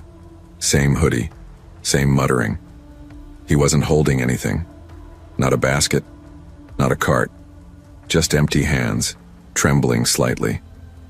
I swallowed hard and reminded myself that it was late, and people get weird when it's late. Still, every aisle I turned down, he appeared at the other end, staring but never moving closer. His eyes seemed hollow, like he wasn't fully present. By the time I made it to the self-checkout, my nerves were shot. I scanned my items quickly, my fingers fumbling with the barcodes. That's when I felt it, a presence directly behind me. I turned my head just slightly, and there he was. The man in the hoodie stood right behind me, so close I could smell his breath, sharp with something sour. His face was expressionless, his lips moving like he was whispering to himself. His hands trembled at his sides. "Sir, can I help you?" The cashier called, her voice cutting through the thick silence. She must have seen my face because she picked up her walkie-talkie. Within moments, a security guard strode over. But when I turned back, the man was gone. He had vanished. I gathered my things quickly, my hands shaking. The guard checked a few aisles, but he came back empty-handed. "Sometimes transients wander in," he said with a shrug. "Nothing to worry about." But I couldn't shake the feeling that there was something deeply wrong. And I was right. 3 nights later, I saw his face again, on the evening news. He wasn't a shopper. He wasn't lost. He was a patient who had escaped from the state psychiatric hospital just down the road, and he had been missing for 3 nights before they caught him. The same 3 nights I had seen him in Walmart. When I saw his picture on TV, my stomach dropped. The anchor said his name was Ethan Marlowe. Age 32, committed to the state psychiatric hospital 2 years ago. The report didn't give details, just said he was unstable and potentially dangerous. I muted the TV and sat there, frozen. That same blank expression, that same gray hoodie, those trembling hands. I hadn't imagined it. At work the next night, I told Rachel, one of the other nurses, about what happened. She leaned across the break room table, her eyes wide. "Wait, are you serious? You saw him? In Walmart?" "Yes," I whispered. "He followed me through the aisles. He was right behind me at checkout, and then he just disappeared." Rachel shivered. "Girl, that's a horror movie waiting to happen. Didn't security do anything?" "They looked," I said, "but they brushed it off. He was gone before they showed up." She shook her head. "That's insane. You need to tell the cops you saw him." But I didn't. Maybe it was fear. Maybe it was denial. Or maybe it was the nagging thought that they wouldn't believe me, just like security hadn't. For days afterward, I couldn't shake the unease. At home, I double-checked the locks 3-4 times before bed. At work, every shadow in the hallway made me flinch. Even driving at night felt different. Headlights in my rear view seemed to linger too long. Then, a week later, I came home from work around 2:30 a.m., arms full of groceries. As I approached my apartment building, the fluorescent security light flickered. And that's when I saw it. A gray hoodie, hanging over the railing on the second-floor landing. My groceries hit the ground. I froze on the sidewalk, my breath shallow. The hoodie swayed slightly in the breeze. Empty, harmless. But my gut screamed otherwise. Just a hoodie, I muttered to myself. Coincidence? I forced myself upstairs, unlocked my door, and slipped inside. But the sense of being watched gnawed at me. Every creak of the floorboards, every hum of the refrigerator felt amplified. I didn't sleep that night. By morning, I convinced myself I was overreacting. But when I opened my fridge to grab milk, I noticed something strange. The carton was missing. Not empty. Missing. I stood there, cold air brushing my face. Had I misplaced it? No. I remembered buying it. I remembered putting it on the shelf. Then I noticed my front window lock. Twisted. Bent slightly out of place. Someone had been inside. I called Rachel in tears. He was here. I know it. Claire, call the cops right now. But when the officers came, they barely glanced at the window. Probably wear and tear, one said. Doesn't look forced. And the milk? I pressed. Maybe you left it at the store. I wanted to scream. Instead, I nodded numbly as they left. That night, I pushed my dresser against the window. But deep down, I knew it wouldn't matter. 2 nights later, I was walking to my car after work. The parking lot was mostly empty, the night air heavy and damp. That's when I heard it. Footsteps. Behind me. I spun around, but the lot looked empty. I quickened my pace, fumbling for my keys. The footsteps grew louder, quicker, closing in. Hey! A voice shouted. I dropped my keys, heart pounding. It wasn't Ethan, it was Marcus, one of the security guards from the hospital. He jogged up, breathless. Sorry, I didn't mean to scare you. You work nights, right? Yes, I said cautiously. We've been trying to track Ethan Marlowe, Marcus explained. We think he's been circling the neighborhood. You haven't seen him, have you? I swallowed. I think he was in my apartment. Marcus's eyes darkened. Then you need to be very careful. He's not violent unless cornered, but he's unpredictable. If you see him, call us immediately. His words didn't comfort me. They only made the shadows feel heavier. It was another late night when it happened. I came home, keys trembling in my hand, the hallway eerily quiet. As I opened my door, I froze. Inside, sitting at my kitchen table, was Ethan Marlowe.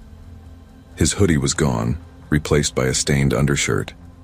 His hands trembled as he picked at the wood grain.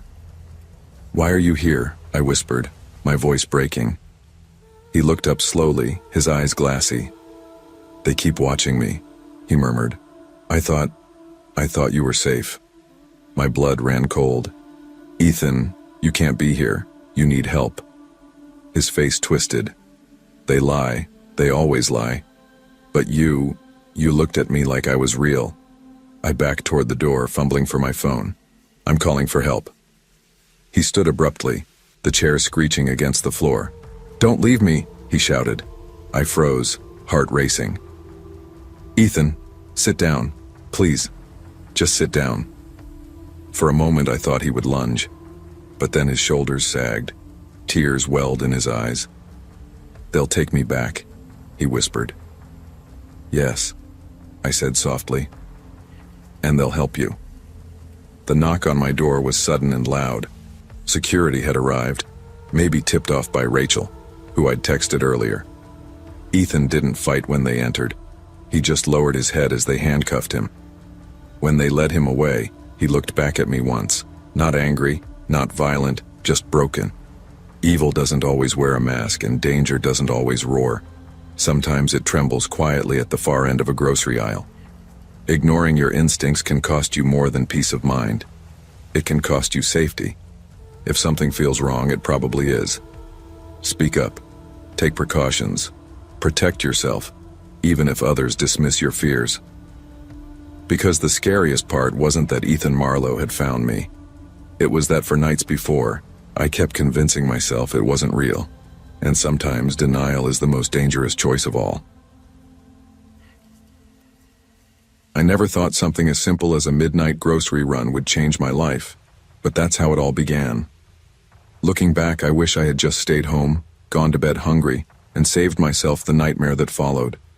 But on that January night, my fridge was empty, my stomach was growling, and I convinced myself I needed milk, eggs, and maybe a frozen pizza to get through the week.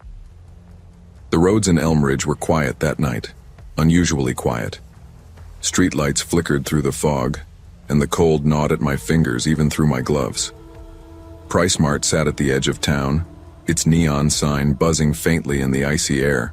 Only a handful of cars dotted the parking lot. Inside, the place smelled of bleach and old coffee. The fluorescent lights buzzed overhead, casting everything in a harsh glow. I pushed a squeaky-wheeled cart down the aisles, heading for frozen foods. That's when I heard it. A soft giggle. Not the laugh of a grown-up, but the high-pitched tinkle of a child's laughter. I froze.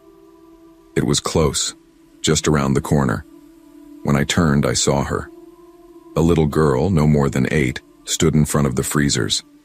Her hand pressed against the glass, leaving faint condensation. She wore a bright red coat with a fur-lined hood, too clean and too out of place in that sterile aisle. Her cheeks were pale, her lips bluish, and her eyes, wide, unblinking, staring right into me. I stepped closer, raising a hand. "Hey, are you lost? Where's your mom?" She blinked once, then, in the space of a heartbeat, she was gone. I stumbled back, my heart hammering. The aisle was empty, just the hum of freezers and rows of TV dinners staring back at me. I told myself I was imagining it, a trick of the light, lack of sleep. But minutes later, when I turned to leave, she was there again, further down the aisle. Same coat, same wide eyes. I abandoned my cart and rushed to the front. At the checkout, I muttered to the cashier, "I think there's a kid in your freezer aisle." Little girl, red coat. His face stiffened. He leaned forward and whispered, "You saw her too?" I frowned. "What do you mean, too?" He bagged my items, avoiding my eyes. "People see her sometimes. Customers, night staff, manager. Don't go looking for her. Just don't." I drove home, shaken, my mind replaying the image of her pale face pressed against the glass. I tried to sleep but couldn't. By sunrise, one thought had taken root. I had to find out who she was. The next day, I couldn't focus on work. My boss yelled at me for mixing up lumber orders, but all I could see was the girl's red coat. That night, instead of going home, I found myself back at PriceMart. This time, I didn't shop. I lingered near the cafe area by the registers, nursing a watery cup of coffee until I saw the same cashier from the night before. His name tag read, Eddie. When he went on break, I caught up to him in the smoking area outside. "Look," I said, "I need to know about that girl, the one in the red coat." Eddie's hands shook as he lit a cigarette. He exhaled a cloud of smoke, eyes darting around like he didn't want anyone to overhear. "She's been around for years," he said finally. "Mostly night shift workers see her. Sometimes customers like you. Always in the frozen section." "But who is she?" I pressed. Eddie shrugged. "Story goes, the store was built on the site of an accident back in the 80s. Family car slid off the road during a snowstorm, flipped into a ditch. Parents got out. Little girl didn't. They never found her body. The air felt heavier, colder. And you're saying that's her?" "All I'm saying is, she shows up. And when she does, weird stuff follows. Power outages, stock falling. One guy swore he felt a hand grab his ankle in the freezer aisle." Eddie stubbed out his cigarette. "Don't mess with it, man. Just shop somewhere else." But I couldn't. Something inside me refused to let it go. Over the next week, I dug. The library had old newspapers on microfilm. I spent hours scrolling through yellowed headlines until I found it. Tragic accident on Route 9. Car overturns in blizzard. Child missing. The date was February 12, 1986. The missing child's name, Emily Carter, age 7. I stared at her school photo printed in grainy black and white. Round cheeks, wide eyes, red winter coat, I couldn't shake the thought. She wasn't just some legend. She was real. I showed the article to Eddie during another break. He frowned. Damn, so she had a name. He rubbed his face. Listen, man, you gotta stop. People who poke around too much, they don't do well. Night manager before me. Quit after she followed him home. Followed him home? I asked, my throat dry. Eddie nodded grimly. He said he'd see her in mirrors, in his yard at night, and once, in his freezer at home. He left town, never came back. I tried to laugh it off, but unease gnawed at me.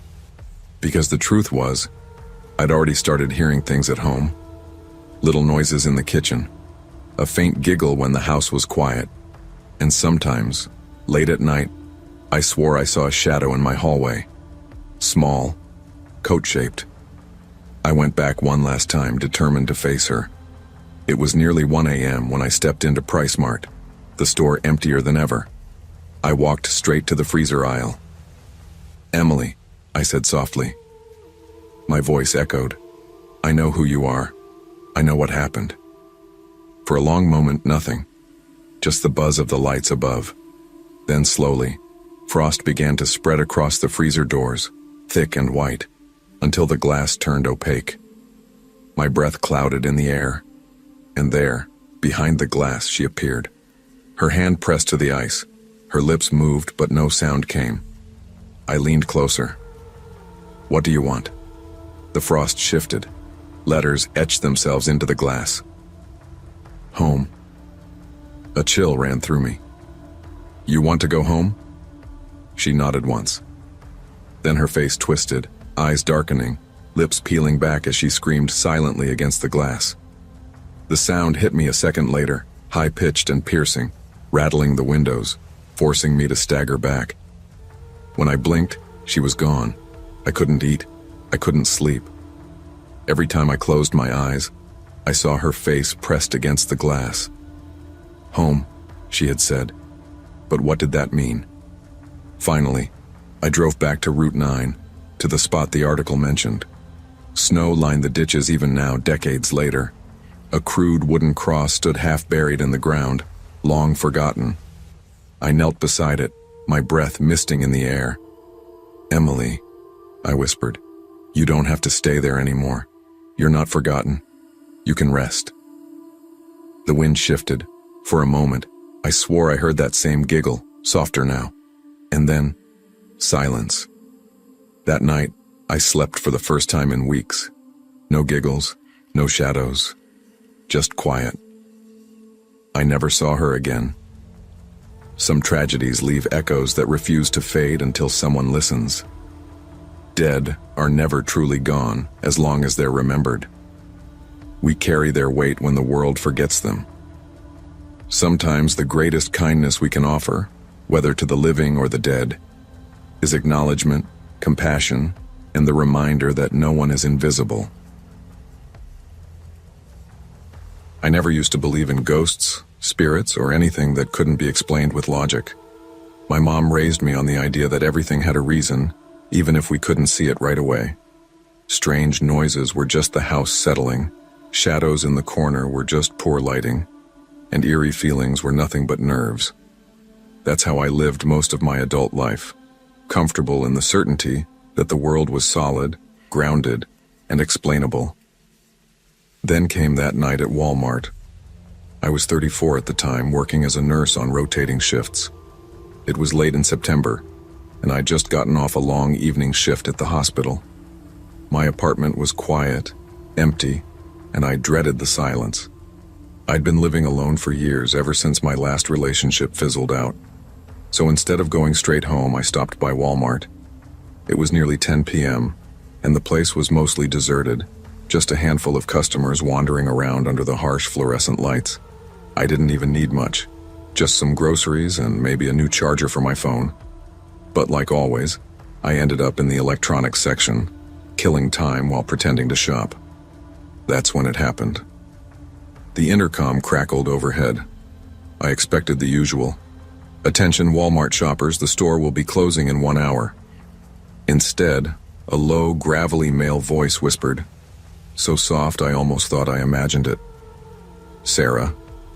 I froze, a boxed set of earbuds in my hand. My first thought was that some employee was pulling a prank, but the tone wasn't playful. It was intimate, like someone standing right behind me, speaking into my ear. Before I could move, the voice continued, "Happy birthday, Aunt Sarah." My stomach lurched. My birthday had been 3 weeks earlier, and I hadn't told anyone at work. The voice went on, smoother now, deliberate. "Your mother's name is Margaret. She loved yellow roses, do you remember?" I dropped the earbuds. The sound echoed in the empty aisle. I wanted to run, but my legs wouldn't move. My chest tightened, heart racing, as the voice whispered one more detail, something that made my blood go cold. 17 Ridgeview Lane. Your first home, the one with the blue shutters. That was the house I grew up in. A detail buried deep in my memory, something I hadn't spoken aloud in years. The intercom fell silent. I finally moved, staggering backward until I nearly collided with another shopper pushing a cart. He gave me a weird look, but I barely noticed. My mind raced. How could anyone know those things? Shaking, I marched up to the front of the store and demanded to speak to the manager. The night manager was a young guy named Chris. Couldn't have been older than 25.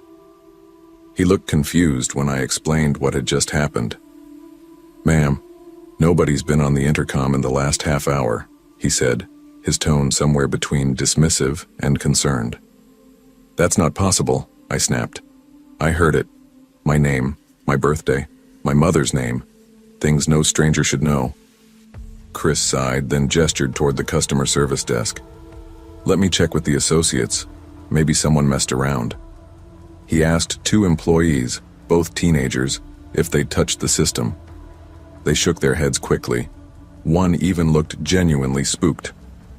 "I swear I heard it," I insisted, voice trembling now. It was a man's voice. Chris hesitated.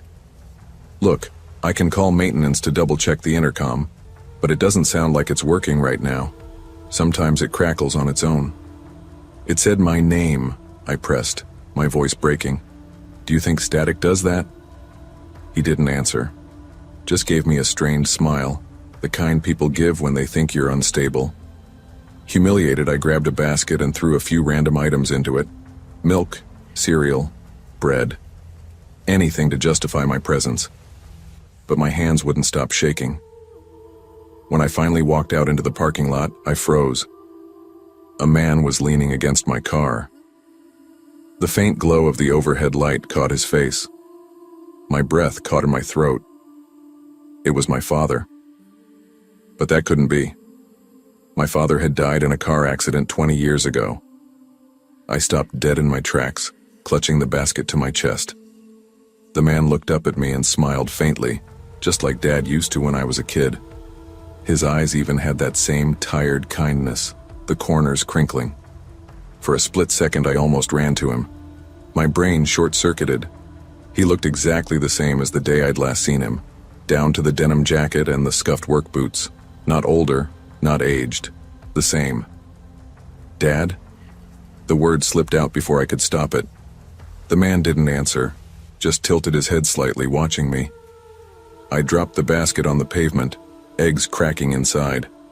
My legs wobbled as I approached slowly, each step heavier than the last. "Dad, how are you here?" Silence, only that faint smile. I was shaking so hard I could barely stand. Tears blurred my vision. "This isn't real," I whispered. "You're not real." He straightened up from the car, the faint smile never leaving his face. Then, without a word, he turned and walked toward the far end of the lot. I stumbled after him, calling his name. By the time I reached the row of parked trucks, he was gone, vanished. I searched everywhere, but the lot was empty. No footsteps, no shadow, nothing. When I finally got back to my car, my hands fumbled with the keys. My whole body was trembling as I slid into the driver's seat and locked the doors. For the first time since childhood, I prayed out loud. I went to the police the next day, told them everything, the voice on the intercom, the man in the lot, how he looked exactly like my father. The officer on duty was polite but skeptical. "Ma'am, Walmart intercoms don't just whisper personal information. And if someone was impersonating your father, we'd need video evidence." They sent someone to pull the security footage. I sat in a stiff chair, waiting. My heart pounded as they replayed the parking lot camera. But there was no one by my car. Just me, standing frozen in the middle of the lot, basket in my arms, staring at nothing. "I don't understand," I whispered. Worse, when they checked the in-store footage, the intercom never picked up my name. In fact, there was no record of any announcement during that time at all. The officer leaned back. Stress can play tricks on your mind. Especially working in healthcare, long shifts, exhaustion, it all adds up. I wanted to scream. Instead, I stood up and left. That night, I sat in my apartment, staring at old family photos. My dad's face smiled up at me from worn snapshots. He looked the same as the man in the lot. Identical. Which left me with two terrifying possibilities. Either I was losing my mind, or something impossible had followed me out of Walmart. For days, I avoided the store. I barely slept. Every time I closed my eyes, I heard the voice from the intercom, whispering my name. One evening, I finally gave in. I needed groceries. Against my better judgment, I returned to Walmart. The moment I walked in, the air felt wrong, heavier somehow, colder. I gripped the cart handle until my knuckles turned white. As I passed the electronics section, the intercom crackled. My breath caught. "Sarah," the voice whispered. I froze. "What do you want from me?" I whispered back, not caring if anyone heard. The intercom hissed, then went silent. I abandoned my cart and walked straight out. When I reached the parking lot, I knew before I saw him. My father, if that's what it was, stood beside my car again, faint smile on his lips. This time, I didn't approach. I unlocked the car from a distance, climbed inside, and drove off, heart hammering. In the rearview mirror, he was still standing there watching me go. What happened to me may never be explained. Maybe it was grief, exhaustion, or something far darker. But one thing became clear. The past has a way of haunting us if we don't make peace with it. Whether it was truly my father or just the echo of everything I hadn't let go, I'll never know. What I do know is this. Sometimes the dead linger not because they can't move on, but because we can't. I never thought of myself as the kind of guy who'd end up in the middle of a police investigation. Most of my life had been quiet, routine, maybe even dull to anyone looking in from the outside. 35 years old, single, no kids, no real drama. I worked long shifts at a mechanic's shop off Route 23. Grease under my nails, country radio in the background, busted transmissions on the lift. Nights usually ended with takeout on the couch and some rerun of a ball game I half-watched before falling asleep. That night was no different, at least not at first. I left work late, stomach growling, and realized I had nothing in the fridge. So, like I'd done 100 times before, I pulled into the Walmart lot after 11. The place looked deserted, just a handful of cars scattered under the dim lamps. I liked shopping late because there were no crowds, no noise, just me and my list. I parked off to the side, closer to the garden section. The lot was quiet except for a sound that cut through the night. Raised voices. At first I ignored it, assuming it was just another couple having it out in public. But then it got louder. 50 feet away by a dark sedan, a man and woman were locked in an argument. His voice was sharp, hers pleading. She stepped back, hands out like she was trying to calm him, but he followed. I caught bits and pieces. "You don't listen. I can't take this anymore. Stop lying." I hesitated, my hand on my door handle. Part of me wanted to walk into the store and mind my own business. People fight. That's life. But then he shoved her, hard enough to send her sprawling on the asphalt. The crack of her body hitting pavement echoed in my ears. "Hey!" I almost shouted, but the word caught in my throat.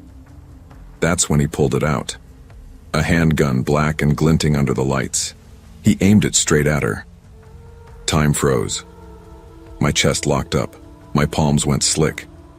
Every instinct screamed at me to run, to hide, to do something, but I was rooted to the spot. She tried to crawl backward, but there was nowhere to go. The shot rang out. It wasn't like in the movies with a drawn-out bang. It was sharp, violent, final. My knees gave out and I dove behind my car, pressing my cheek against the cold metal. I held my breath, every muscle trembling. Then, silence. When I finally forced myself to look, my stomach turned. There was blood on the ground, spreading across the yellow lines like spilled paint. But the woman was gone. The man was gone. The car was gone. Just me. Just the blood. By the time the cops showed up, I was shaking so hard I could barely explain what I saw. They searched the lot, asked a dozen questions, but all I could tell them was the truth. There'd been a fight, a gun, a shot, and now, nothing but blood. They kept me at the scene until nearly 3 a.m. Flashing lights, police radios crackling, officers pacing the lot with flashlights.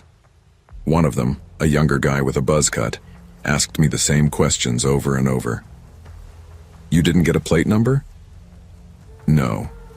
You didn't recognize the car? No, dark sedan, maybe black or navy, that's all. What about him? Can you describe him? I rubbed my face, trying to picture it. Tall, broad shoulders, dark jacket, mid-30s maybe, that's all I got. And the woman?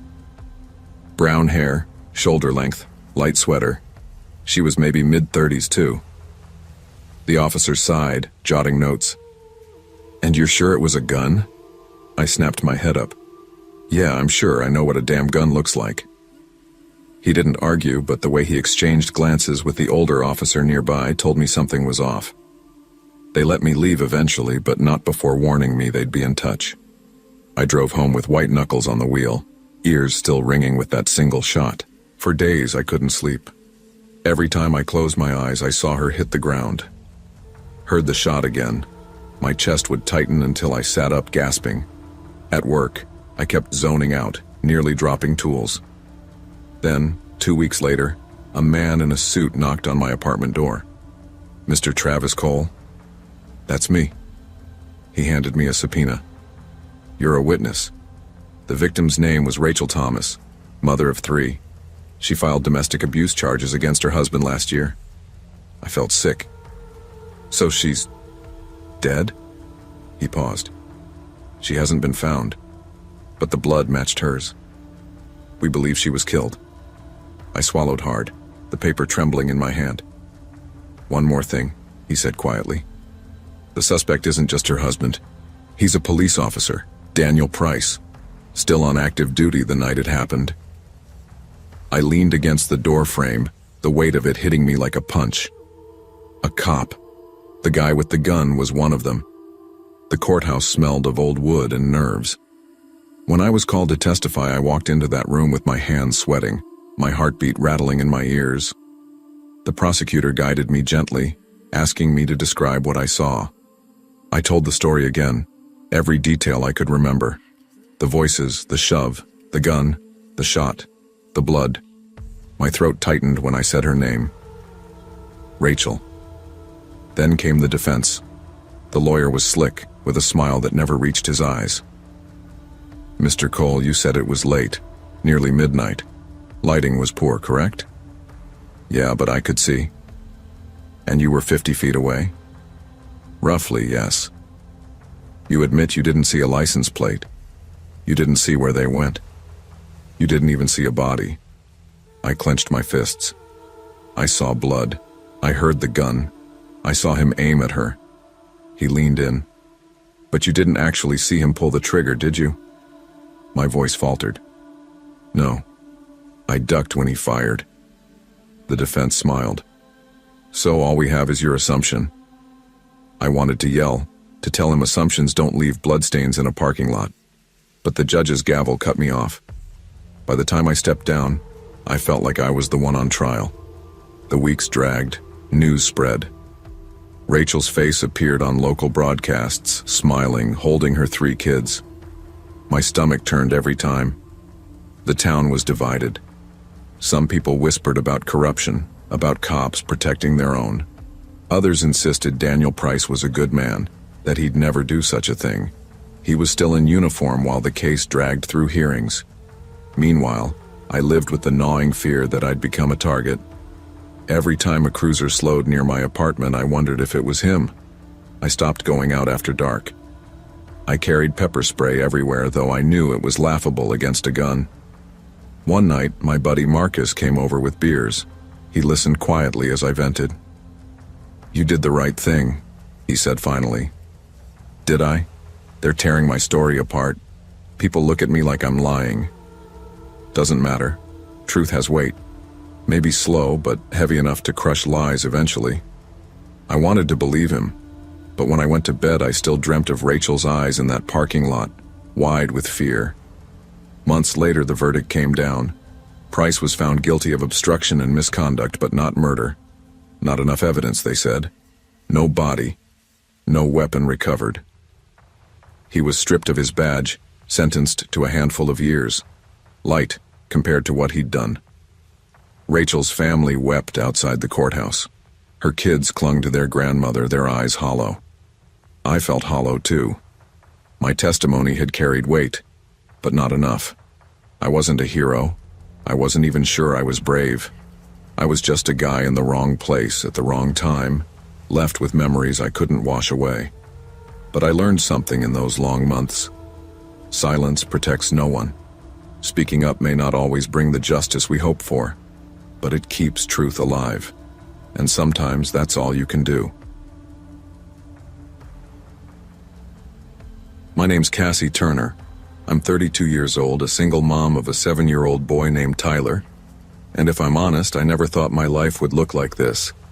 I'd imagined something steadier, maybe a husband with a decent job, maybe a little house with a backyard, maybe Sunday barbecues with neighbors.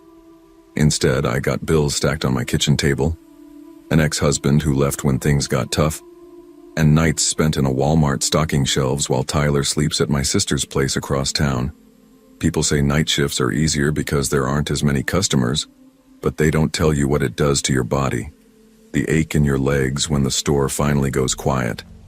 The way the fluorescent lights hum into your bones. The way 2 a.m. feels lonelier than any other time of day. Most nights, I clock out, drag myself across that giant parking lot, and climb into my beat-up Chevy Malibu, praying she starts so I can just go home. Usually the lot is empty, the streetlights flickering on patches of cracked asphalt. But a couple months ago, I started noticing him. He leaned against the cart corral near the middle row, smoking. Always smoking.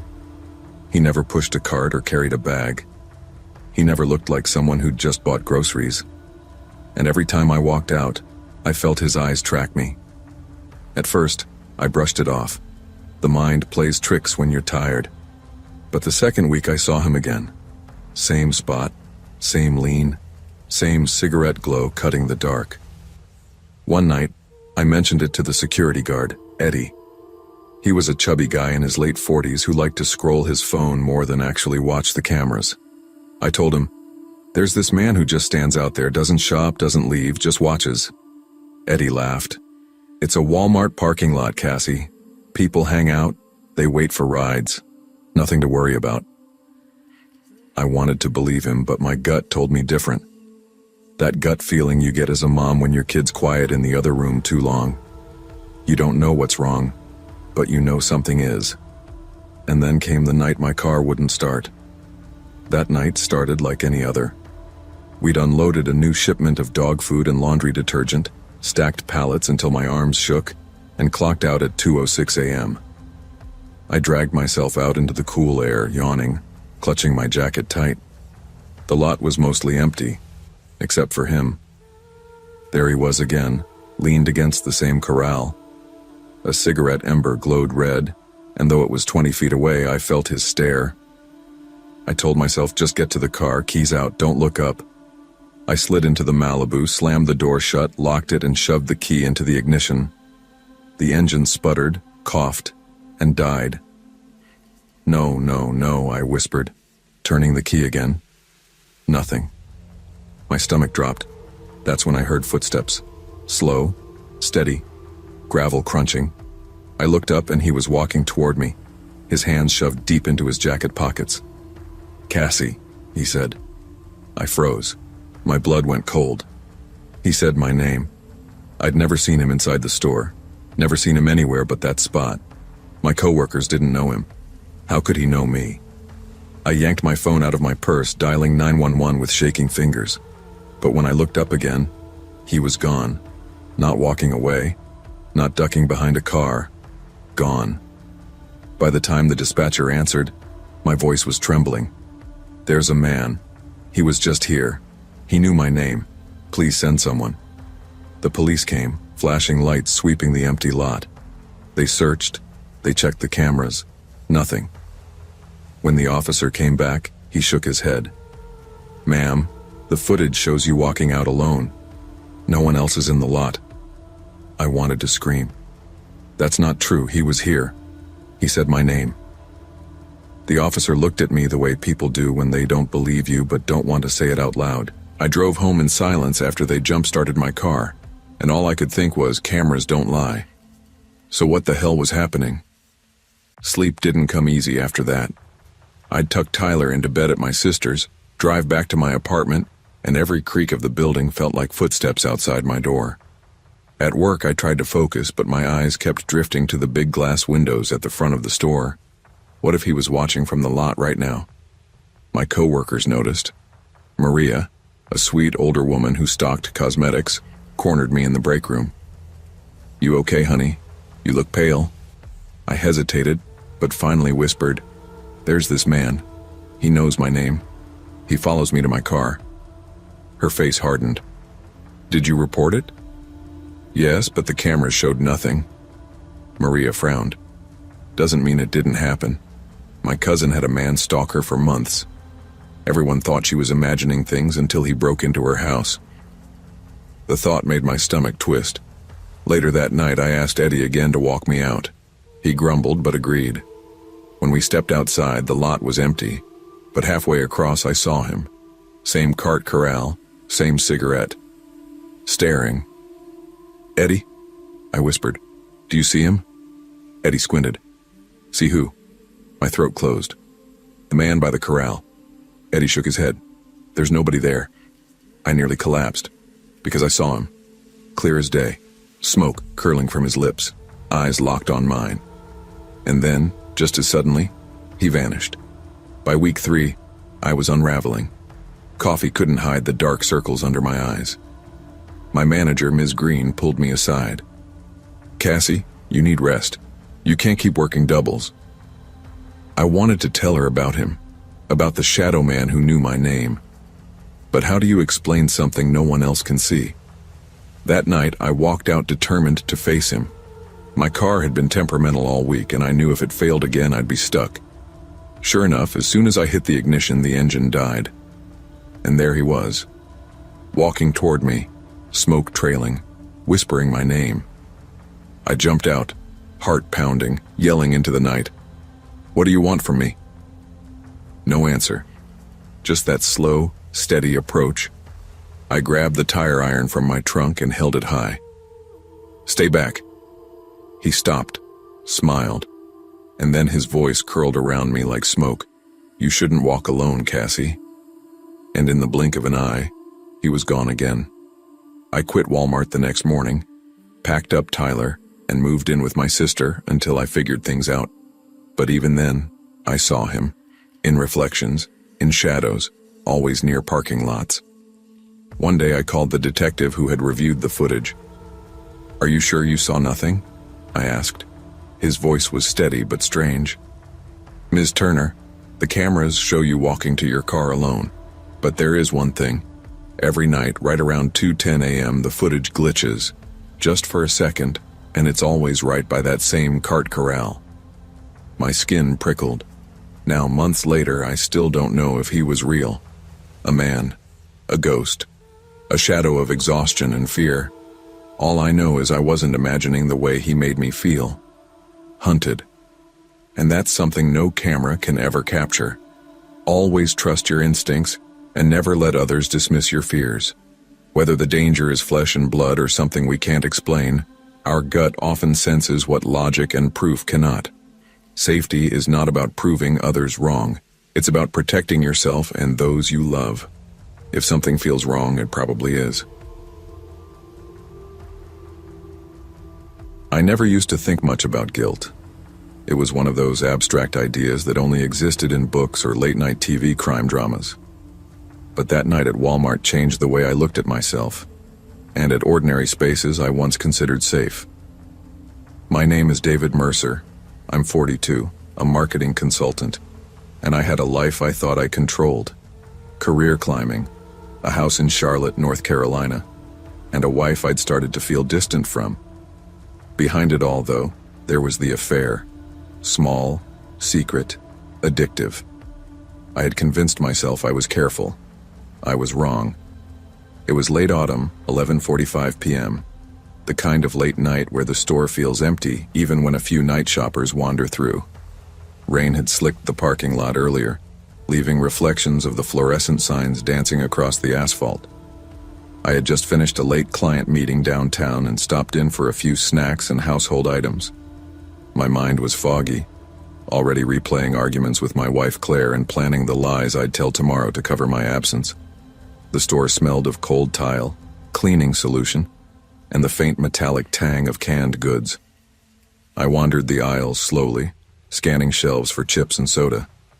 I like late-night shopping because nobody watches you, nobody judges. It's quiet. Your thoughts echo back to you.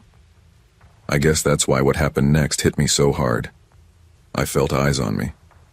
I shrugged it off, thinking maybe a tired employee was stocking shelves or another shopper was drifting past. Then I went to the restroom. Alone, quiet. The hum of fluorescent lights above me. As I reached for the door, I felt it, a presence. Someone entered behind me, closing the door sharply so I couldn't leave. The lock clicked. My heart rate spiked before I even saw him. "I know everything about you," the voice whispered, cold, almost mechanical. "Your wife, your job, the affair. You owe me." I froze. The words weren't just words. They were knives cutting into every part of me I thought was safe. Who are you? What do you want?" I stammered, voice trembling. "Money," and silence. The man moved closer. I could barely see him. The lights didn't reach his face, only shadows. He held a small, sharp knife inches from my nose. "Don't make me repeat myself." I shook my head, backing up. I don't have that kind of money." The stranger leaned closer, almost smelling my fear. "You will. Or everyone will know." I tried to move again, pressed against the wall, but it was like he could read my every thought. Every mistake, every guilt-laden memory was an open book. My palms were sweaty, legs shaking, heart hammering so loudly it drowned out everything else. And then, as suddenly as he appeared, I pushed him aside instinctively and bolted. The restroom was empty. Just me, shaking, heart racing. Later, the police checked security footage. Nothing. No man, no confrontation. Just me, terrified, alone, staring back at myself in the monitors. I kept thinking, was he real? Or had I just conjured a manifestation of every terrible choice I'd ever made? The next morning, guilt hit me like a freight train. Claire received a text, anonymous, with photos proving my affair. I hadn't realized anyone could have been watching. Anyone could have captured moments I assumed were private. The blackmail wasn't a threat. It was reality. And all that fear I felt in the restroom, the cold, mechanical voice, the knife, it didn't matter whether it was real or imagined. It had exposed the truth I'd been running from. I quit my job that week. The office, once a place of routine and control, became unbearable.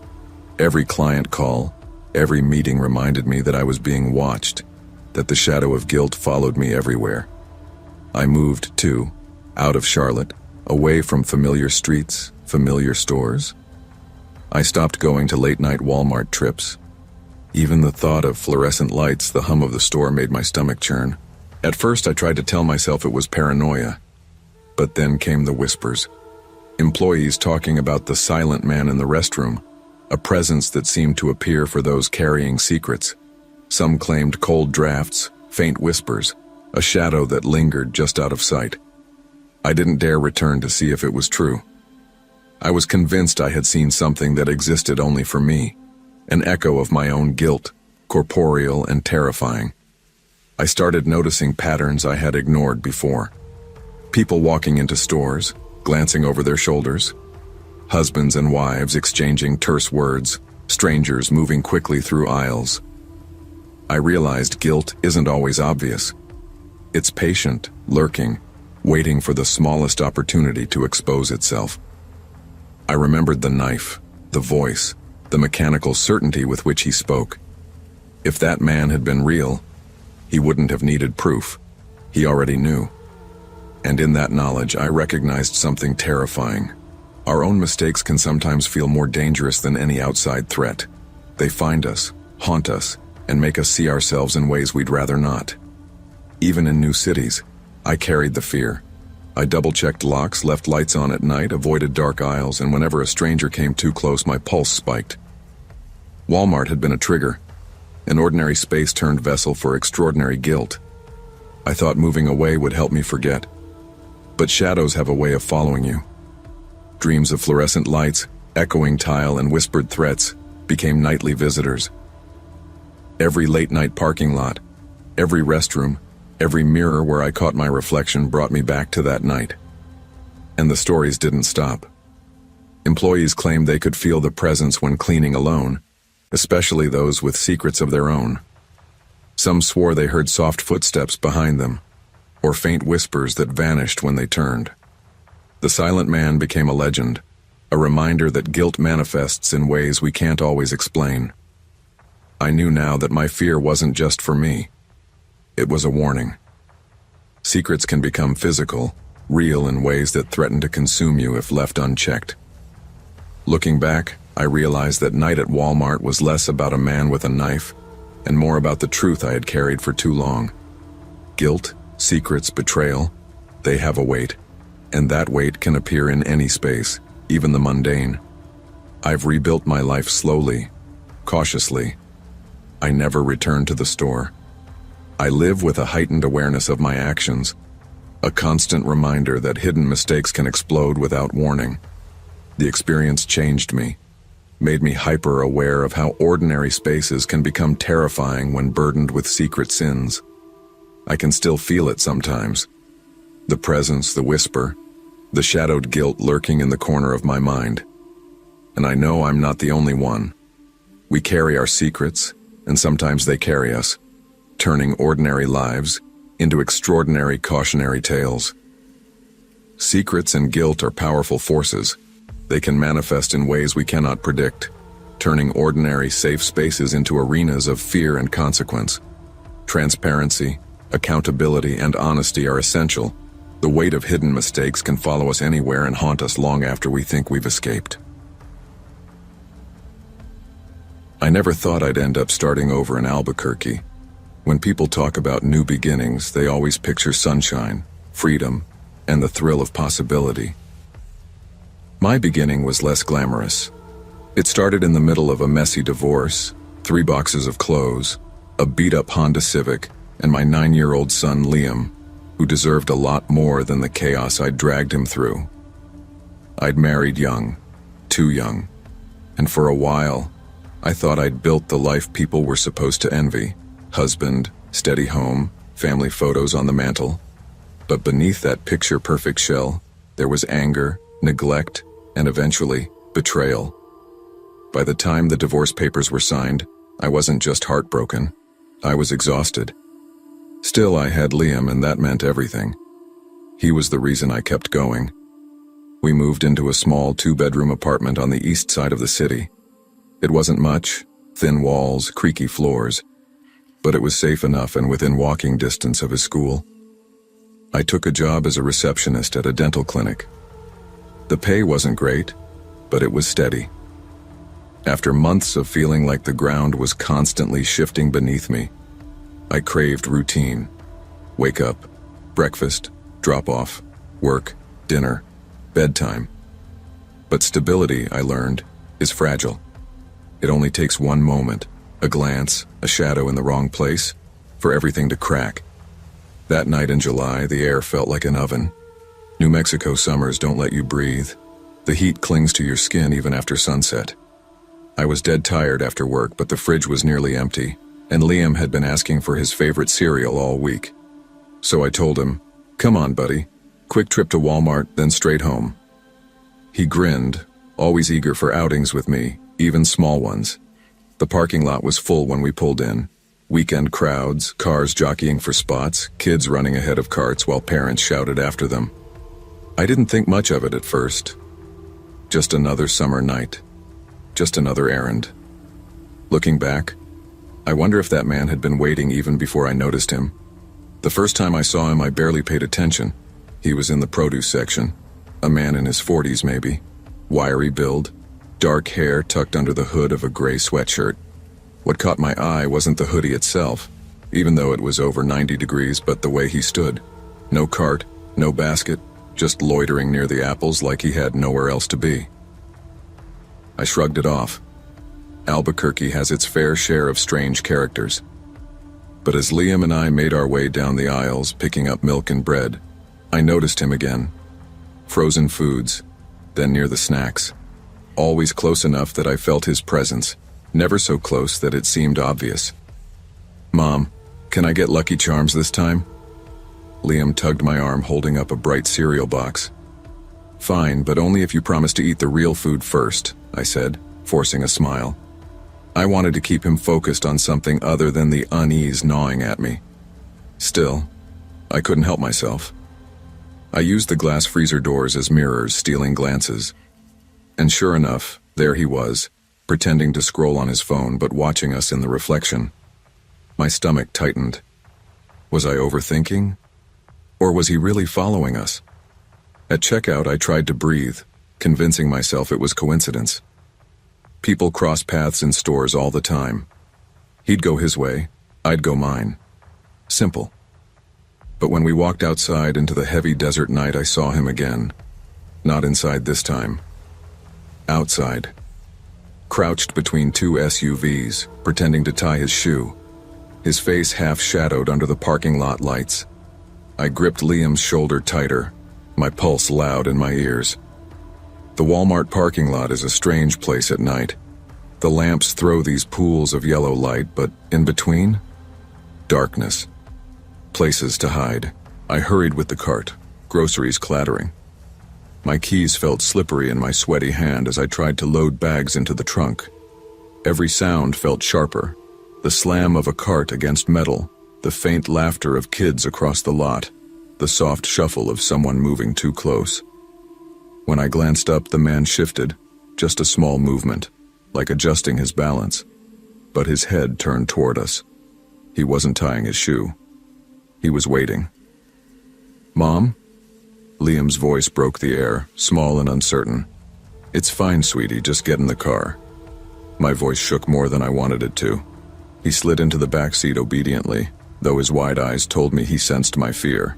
I slammed the trunk shut, and that sound, it echoed too loud like it alerted him.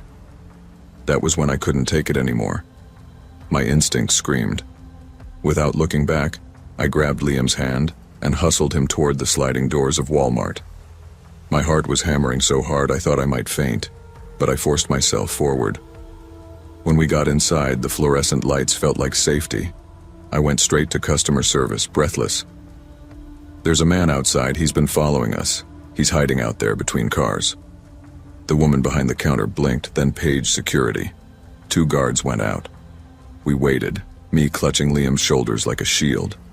But when they came back, they shrugged. "Nobody's out there now." Gone.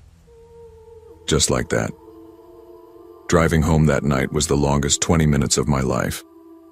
Every pair of headlights in the rear view felt like they could belong to him. Every turn, every stoplight, I checked. My hands gripped the steering wheel so tight my knuckles went white. Liam was quiet in the back seat, which worried me more than if he'd asked questions. Silence meant he was scared too. When we finally pulled into our apartment complex, I scanned the lot before parking. Empty. Safe. I rushed groceries inside with Liam by my side, locking the door behind us the second we stepped in. That night, I ordered a dash cam. I started parking only near store entrances. And I promised myself, Liam would never again be more than arm's reach away in public. But the thing that stayed with me wasn't just fear. It was the patience, the calculation. Whoever that man was, he wasn't some random drifter stumbling into my path. He was waiting, watching, choosing. And the scariest part? Nobody else seemed to notice. Weeks passed. I told friends, co-workers. Some listened, others brushed it off. "You're probably just paranoid," one said. Maybe. But paranoia doesn't crouch in parking lots. Life went on, as it always does. Work, school, errands. But that night changed me. I held Liam's hand tighter. I looked over my shoulder more often. I trusted my instincts in ways I hadn't before. Sometimes when I pass that Walmart, I still see him in my mind. The hoodie, the crouch, the stillness of a predator biding his time. And I wonder how close we came to something unthinkable. It's been years, but the memory doesn't fade. If anything, it sharpens with time, reminding me that danger doesn't always roar. Sometimes it waits quietly in the shadows, watching. Evil doesn't always announce itself. It doesn't always wear a mask or wave a weapon. Sometimes it lingers quietly, patient and calculating, waiting for a moment of weakness. Trust your instincts, even when the world tells you you're overreacting. Fear may feel inconvenient, but it exists for a reason. It's your body's way of protecting what matters most. When I first started working at Walmart, I thought the hardest part of the job would be dealing with cranky customers or memorizing those endless produce codes. I was wrong. The strangest thing about working there wasn't the long lines or the oddball shoppers. It was the building itself. My name's Diego, 22, and this was my first real job after dropping out of community college. I needed steady work, something that could help me get by while I figured out the rest of my life. Walmart wasn't glamorous, but it paid every 2 weeks and gave me just enough hours to survive. My first few weeks were normal enough. Morning shifts, endless scanning of groceries, and the occasional chat with older coworkers who'd been there forever. But I quickly noticed something odd about the back area, the break room and locker section. The lockers were dented, scratched, and a lot older than the store itself. Sometimes I'd see one hanging slightly open when no one had touched it. Other times someone would joke about a soda going missing from their bag, or a lunch disappearing from the fridge. People laughed it off, saying, "The ghost must have gotten hungry again." I thought it was just workplace banter. Every job has inside jokes, right? But the way people said it, the quiet seriousness in their tone, gave me chills. One evening, after a long shift, I came back to grab my backpack. The store was closing soon, and most of the employees had already left. The fluorescent lights in the break room hummed faintly. As I stepped inside, I froze. My locker, number 27, was wide open. I knew I had closed it. I always did, because I kept my phone charger and earbuds in there. But instead of my black backpack sitting neatly on the shelf, there was something else. A Walmart vest, old, faded, wrinkled, and pinned to the front was a name tag. Evelyn Carter. My heart jumped. I didn't know any Evelyn. She wasn't in my orientation group, and I'd never seen that name on the schedule. I grabbed the vest, held it up, and whispered to myself, "What the hell?" When I asked around the next day, the responses were strange. A few older cashiers shook their heads like they'd never heard the name. One girl, Mariah, frowned and muttered, "That name sounds familiar, but I don't think she works here." Later, when I checked the employee database at the service desk, the name wasn't there. No Evelyn Carter, no record of her ever working at our store. But the weirdest part?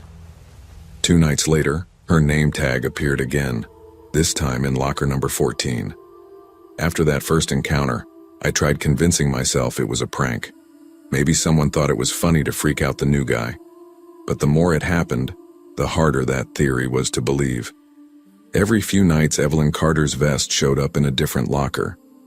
Sometimes it was stuffed into the corner, other times neatly folded, but always there, with that same old name tag pinned to it. One night, I asked my coworker Rob, who'd been with Walmart for over 10 years. We were both clocking out, and I cornered him in the break room. "Hey Rob, you ever hear of an employee named Evelyn Carter?" I asked. His eyes flickered. For just a second, his usual easygoing smirk faltered. "Why you askin'?" "Her vest keeps showing up. I found it in my locker, then in others. Nobody remembers her." He sighed, rubbing his stubbled chin. "Look, people don't talk about it much, but yeah, there was an Evelyn, way back when, years before you got here. Cashier, like you." "So she did work here?" "Yeah. Didn't last long, though." His voice dropped. "She died. On shift." I froze. "Died? How?" He shrugged. "Stockroom accident. That's what they said anyway. Heavy pallet fell. Crushed her. Happened overnight, barely anyone around. She was only 19. A cold shiver ran down my spine. "But why isn't she in the records?" I asked. Rob glanced around, lowering his voice. "Management don't like reminders of accidents. Bad for business, they buried it. But some say she never really left." I didn't know what to say. When Rob walked off, I stood staring at my locker, the metal door reflecting my pale face. That night, I dreamed of a girl in a Walmart vest standing at the end of an aisle. Her name tag glinted under the fluorescent lights. Her face was hidden in shadow. When I woke up, my phone buzzed. A text from Mariah.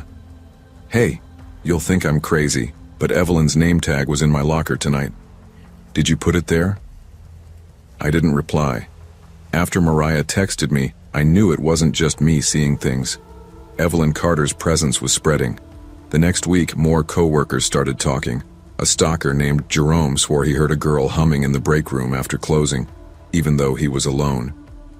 Another cashier found her lunchbox on the floor, open, with Evelyn's name tag lying inside. People whispered about it during smoke breaks. Some laughed nervously. Others told me to quit asking questions. But I couldn't let it go. One night, while everyone else was gone, I decided to stay late. I sat in the break room with just the soda machine humming behind me. My backpack sat on the table untouched. Around midnight, the air grew colder. The locker doors rattled faintly, like a breeze had blown through. And then I heard it. Soft footsteps. I turned. Standing near the far lockers was a girl, faded blue vest, dark hair tied back, and that name tag, Evelyn Carter. She wasn't blurry or transparent. She looked real, solid.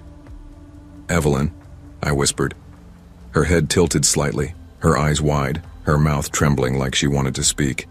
But before she could, the lights flickered, and she was gone. The locker closest to me creaked open on its own. Inside, sitting neatly on the shelf, was her vest. I grabbed my bag and ran. I couldn't stop thinking about her. Who was she really? Did she want something? Was she stuck? The next day, I drove to the local library. I combed through old newspapers, scrolling through microfilm the way I used to in college, and then I found it. Tragedy at Walmart, teen employee killed in accident. The article was from 2003. A photo of a smiling girl in her Walmart vest stared back at me. Evelyn Carter. The report said she died in the stockroom after a heavy pallet collapsed. Management called it an unfortunate accident. But another article buried deeper suggested faulty equipment. The case never went anywhere. I sat there staring at her face, my chest heavy. She'd been 19, my age when I dropped out of college. Just a kid trying to work and make ends meet. That night I told Mariah what I'd found. She listened, chewing her lip nervously. "So she's real," she whispered. "Yeah, and I think she's still here, moving through the lockers, trying to remind people she existed." Mariah shuddered. "Then what does she want from us?" I didn't have an answer. I decided to give her what she wanted, a place, a reminder that she was real. I went to management and asked if locker number 27 could be marked unassigned. They shrugged, didn't care. That night I placed Evelyn's vest neatly inside, name tag pinned straight. "Evelyn," I whispered, "this is yours. No one will take it. You won't be forgotten." For a moment, the break room was silent. Then the air grew warmer. The lockers stopped rattling. And faintly, so faintly I almost missed it, I heard a soft thank you. After that night, her name tag stopped moving. No more sudden appearances. No more humming. Locker 27 became hers, untouched. Coworkers still joked about the break room being haunted, but for me, it felt settled, like Evelyn had finally found her place. And sometimes when I pass the lockers after a long shift, I swear I feel a quiet presence, not threatening, just there, watching, remembered. Most people think working at Walmart overnight is boring. Just endless hours of unpacking pallets, restocking shelves, and sweeping up whatever mess was left behind by day shoppers. And yeah, a lot of it is just that. But boredom can wear on you in strange ways. When it's 3 a.m. and the aisles are empty, the hum of the fluorescent lights above starts sounding like whispers. The clatter of your cartwheels echoes like footsteps, and you begin to feel watched, even when you know you're alone. My name's Janine. I'd been a stalker for about 2 years, and I actually liked the night shift better than days. No crowds, no small talk, just me and the shelves. I'm not antisocial, I just enjoy quiet. But that quiet became something else the night I first heard it. Laughter. Not adult laughter, not the drunk, half-mad chuckle I sometimes got from stragglers wandering in after midnight. This was the high-pitched giggle of a child. It floated down the empty aisles, faint and quick, like it was playing tag with the hum of the lights. At first, I thought maybe someone's kid had slipped away while a parent shopped late. I set down the box of dog food I was shelving and followed the sound. My cart rattled behind me as I turned down the pet aisle and froze. There he was. A little boy, no more than 6 years old, stood barefoot on the cold tile. His hair was dark and messy, sticking to his forehead with sweat. He wore pajama pants that looked 2 sizes too small, and his small chest shivered under the bright light. "Hey, sweetie," I called gently, instinct kicking in. "Are you lost? Where's your mom?" His head snapped toward me. For a moment I thought he might answer, but then he bolted, darting between the shelves with speed that didn't seem real. "Wait!" I shouted, breaking into a run. My shoes squeaked against the floor, boxes clattering as he weaved through tight gaps. But when I turned the corner after him, the aisle was empty. I reported it to security. A guard named Martin followed me back to the monitors. We rewound the footage of the pet aisle, my heart hammering as I waited for the tiny figure to appear. But he wasn't there. The tape showed me alone, standing frozen in the aisle, calling out to no one. The next night, I tried to laugh it off. I told myself I was overtired, maybe my brain was playing tricks on me. But when I walked into the break room halfway through my shift, 2 coworkers were already talking in hushed tones. "Did you hear about the kid?" one asked, stirring sugar into his coffee. My stomach tightened. "What kid?" He glanced at me. "Some barefoot boy. Security said people keep reporting him." The other coworker shook her head. "I swear, I saw him near the self-checkout last week. He asked me where his mom was. Then, gone, like he vanished into thin air." I didn't say anything, just sat down, heart pounding. They hadn't known what I saw the night before, but they were describing the same child. For the next week, whispers floated among the staff. Some swore they caught glimpses of him near the toy section, or darting between clothing racks. A janitor told me she heard crying in the bathroom stalls at 4 a.m., but when she opened the doors, they were all empty. Everyone joked about the store being haunted, but under the laughter was unease. I told myself to let it go, but one night when the store was still and the aisles were quiet, I heard it again, child's laughter skipping down the shelves like a taunt. I dropped everything and followed. This time I found him near the seasonal section. He was crouched low, hugging himself, shivering like the store's cold air was cutting through his skin. "It's okay," I said softly, trying to sound like I would with a scared patient. "I'm not going to hurt you. Can I help you find your mom?" His lips trembled. His eyes lifted to mine, wide and wet. "Mom," he whispered. The word made my heart twist. I took a step closer, but the moment I moved, he scrambled backward and darted into the next aisle. I chased him, my pulse roaring in my ears. I turned the corner fast, expecting to see him just a few feet ahead, but the aisle was empty. A cold chill swept through me, stronger than the store's air conditioning. My breath came quick and sharp. It wasn't just that he was gone. It was the way he disappeared, as if he'd melted into the shadows. That night when I went home, I couldn't stop hearing that one word. Mom. By the end of the week, my nerves were shot. I barely slept, and when I did, I dreamed of the boy's pale face and trembling voice. On Friday, the store was especially quiet, the kind of silence that feels thick, like it's pressing down on you.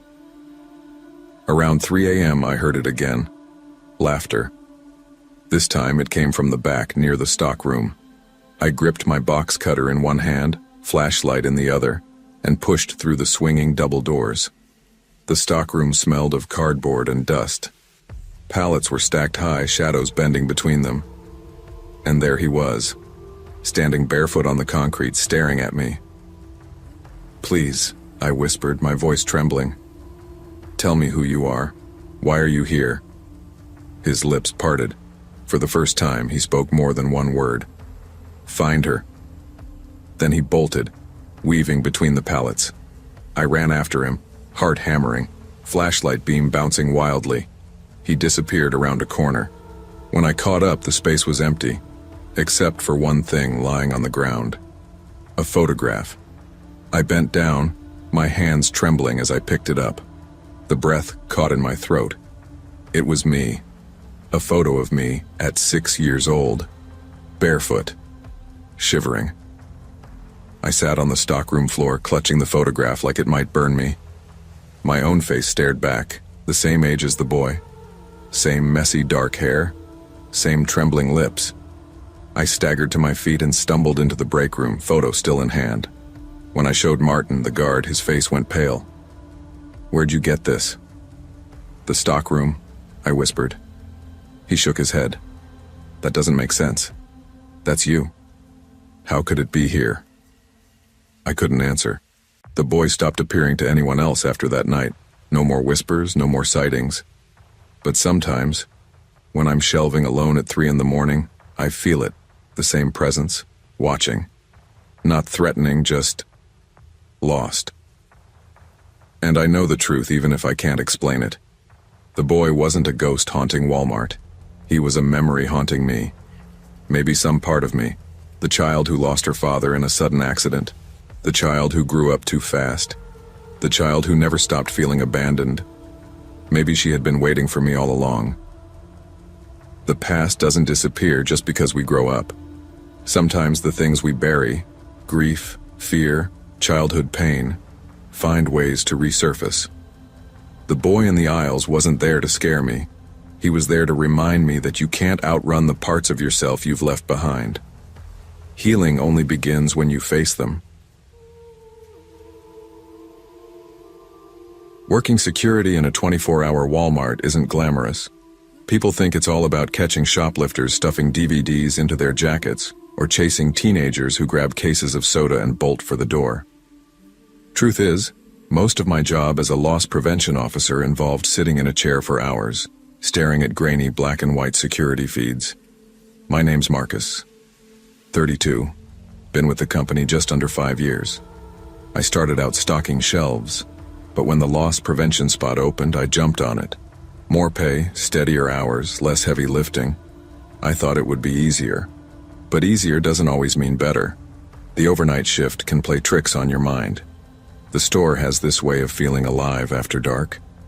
The hum of the freezers, the buzz of the fluorescents, the squeak of a cartwheel echoing through empty aisles.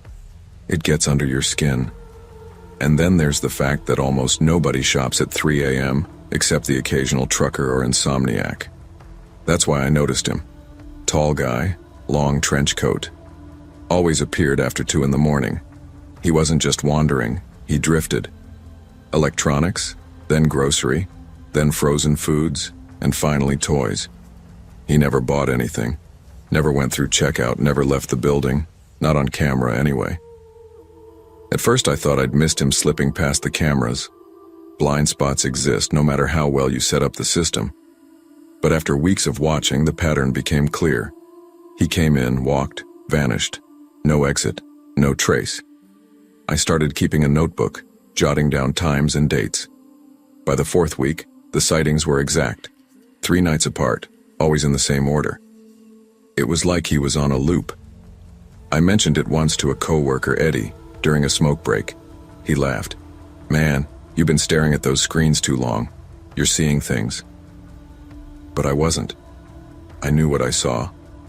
And it was real enough to make the hair stand up on my arms every time that trench coat slid across the screen. The weird part wasn't just that he vanished, it was how. 1 second he'd be standing in front of the freezer doors, his reflection faint on the glass. The next second the aisle would be empty, like he'd dissolved into the air.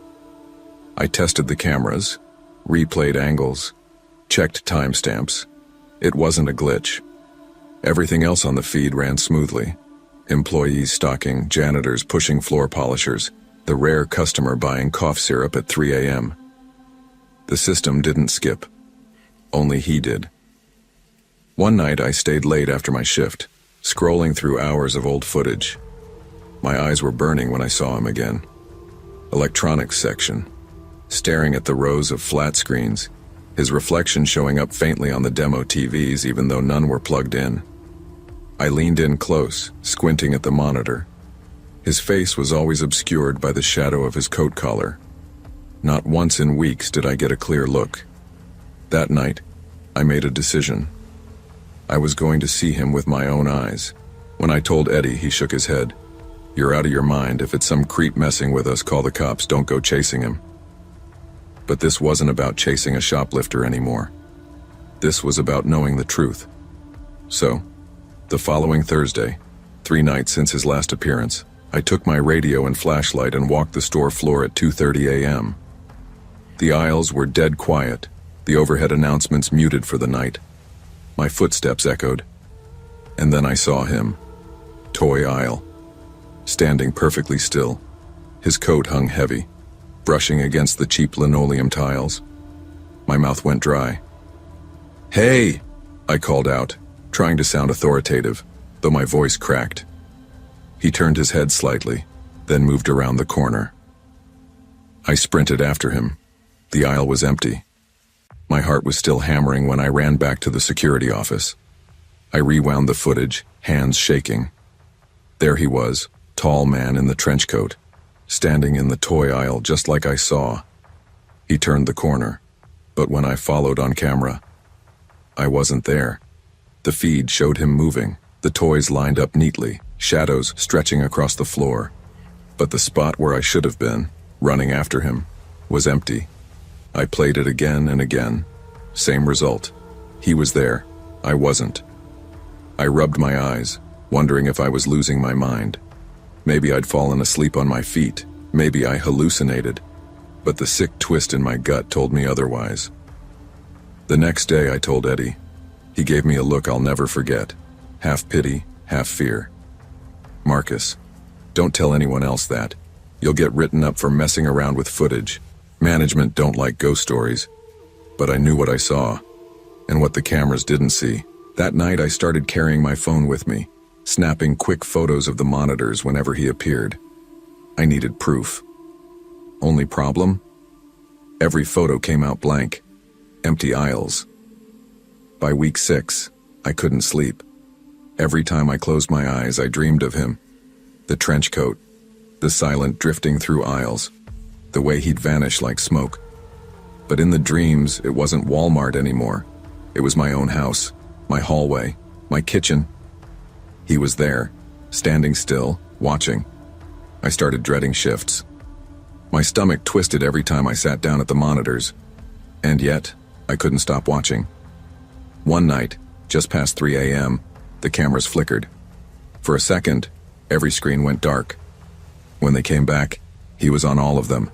Electronics, frozen foods, clothing, toys, every aisle at once. I staggered back, cold sweat running down my neck. Then slowly, each feed went back to normal. I left the office shaking, patrolling the store with my flashlight. I didn't see him, but I felt him. The air was heavy, charged, like the moment before a thunderstorm. When I returned, the monitors were blank again, except one, toy aisle. He stood there, but this time he wasn't drifting. He was facing the camera, his face obscured in shadow, but his head tilted slightly, as if he knew I was watching. 2 weeks later, I wasn't the same person. I was jumpy, hollow-eyed, barely sleeping. The night manager called me into her office and said I needed to take time off. "You're burning out," she told me. "Go rest." But I couldn't rest. Not until I knew. On my last shift before the forced break, I decided to confront him. Not with a radio, not with a camera, just face to face. At 3 a.m., I left the office and walked the aisles in silence. My boots echoed on the tiles, and then, in toys, there he was, waiting. I stepped closer, flashlight trembling in my hand. "Who are you?" I demanded. No answer. He turned the corner again. This time I followed without hesitation. The aisle was dark, too dark. My flashlight flickered, then died. The last thing I remember is the sound of footsteps, not mine, circling behind me.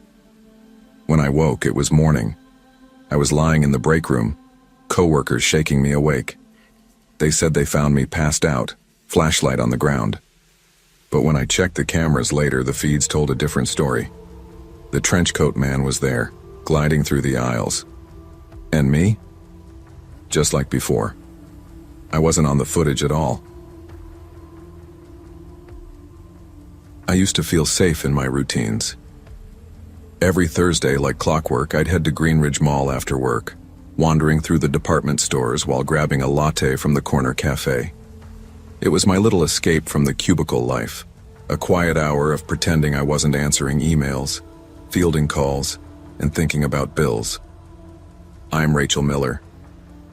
I'm 29, a graphic designer living in a small apartment on the west side of the city. I like quiet streets, coffee strong enough to burn my tongue, and a good book over a crowded bar any night of the week. After my last breakup, I thought I'd mastered the art of independence. I'd learned to enjoy my own company, trust my own judgment, and keep my life predictable. Predictable was safe. That Thursday started no differently than any other. I strolled past the window displays at Marshall's, admiring a muted gray tote that looked perfect for both work and weekend errands. The soft clink of hangers and the murmur of other shoppers was soothing, a soundtrack to my little escape. Then I noticed him. At first I thought it was nothing. A tall man in a dark jacket just browsing near the purses. Maybe he was shopping for someone, maybe he worked there. But when I glanced again at the mirrored display across the aisle, I caught his reflection, closer, then again, nearer than before. My pulse quickened. I shook my head. Maybe I was imagining things. I tried to focus on the bags, feeling my fingers graze the leather straps as I inhaled sharply. But every time I turned, his figure seemed to have shifted, always watching, always near. "Excuse me," I said quietly to a passing employee, trying not to make a scene. "Do you mind if someone's standing too close? I feel like—" I stopped, realizing how absurd it sounded. The employee shrugged, distracted by her phone. I felt a cold knot form in my stomach. I made a mental note to check my surroundings more closely, brushing off the unease as paranoia. But deep down, I knew something wasn't right. I forced myself to continue shopping, hurrying through the rows of handbags. But he mirrored me. He was always a few aisles behind, sometimes farther, sometimes just around the corner. I ducked into the self-checkout lane, hoping the crowd would obscure me. No such luck. The man appeared at the end of the line, casually scanning items in his cart, but his gaze was fixed. I could feel it pressing on me like a weight. I tried to act calm, pretending I was engrossed in my phone, typing a quick message to my friend about meeting later. Finally, I ran my card, grabbed my bags, and bolted toward the exit. My heart was hammering, adrenaline flooding my system, making my hands shake. And then I heard it. "Rachel." I froze mid-step, gripping the bag straps as if they could anchor me to safety. My head snapped toward the voice, and he was there, just steps away. He whispered it again. "I know you." Every instinct screamed to run, but terror froze me in place. My eyes darted to the parking lot. People milled around, loading groceries, chatting, oblivious. I fumbled with my phone and called my ex, Mike, the only person whose voice could calm me even in ridiculous situations. "Mike, I think someone's following me," I whispered. I don't know who he is, but he's outside, and he knows my name." There was a pause. Then Mike's familiar voice, laced with concern. "Stay where you are. Do not go outside. I'll be there in 10 minutes. Did you see his face?" "Yes," I gasped. "Tall, dark jacket, mid-30s. And he's looking at me. He knows me, Mike. I don't..." Before I could finish, he disappeared. Just like that. Mike arrived within 10 minutes, worried but calm. He walked the perimeter with me while I peeked through the lot's lights, scanning for anything suspicious. Empty. Not a soul in sight. It should have been a relief, but it wasn't. That night I couldn't sleep. I scrolled through my social media accounts, checking privacy settings, wondering how he could have known what I looked like. My phone buzzed with notifications of new friend requests, likes from accounts I didn't recognize. And then it hit me.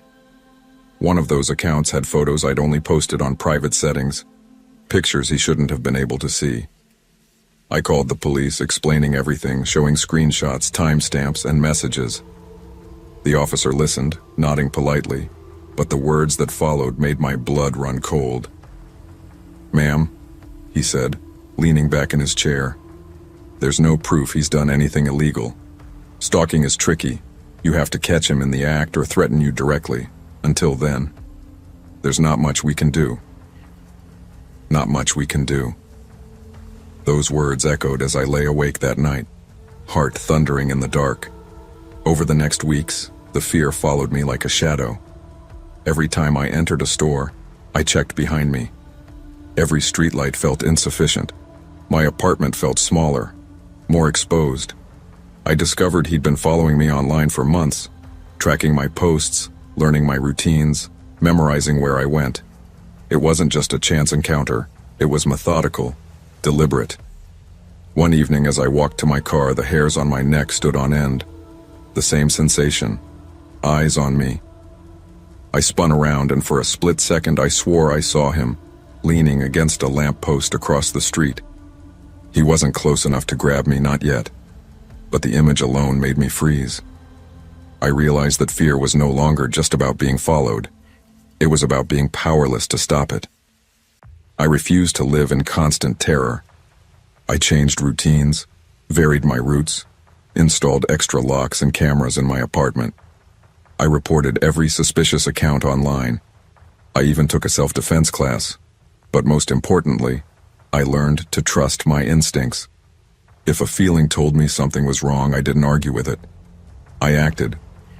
Months passed without a direct encounter, but the knowledge that he could still be out there gnawed at me. He hadn't been arrested, hadn't even been questioned about the photos and tracking. But I wasn't going to wait for him to make a move. I was going to live my life safely, cautiously, but without surrendering entirely to fear. The first time I walked through a store alone again, I did so deliberately. Eyes scanning, shoulders squared, keys ready in hand. And though a flicker of anxiety passed when someone lingered near me, I reminded myself, I had power. My awareness, my instincts, my precautions, those were my weapons. The shadow may still exist, but it no longer owns my life. Trust your instincts. Take threats seriously, and never assume inaction is safety. Fear is natural, but inaction allows danger to persist. Protecting yourself means being aware, proactive, and vigilant, not paranoid. Awareness and preparedness are tools that give you control when others seek to steal it.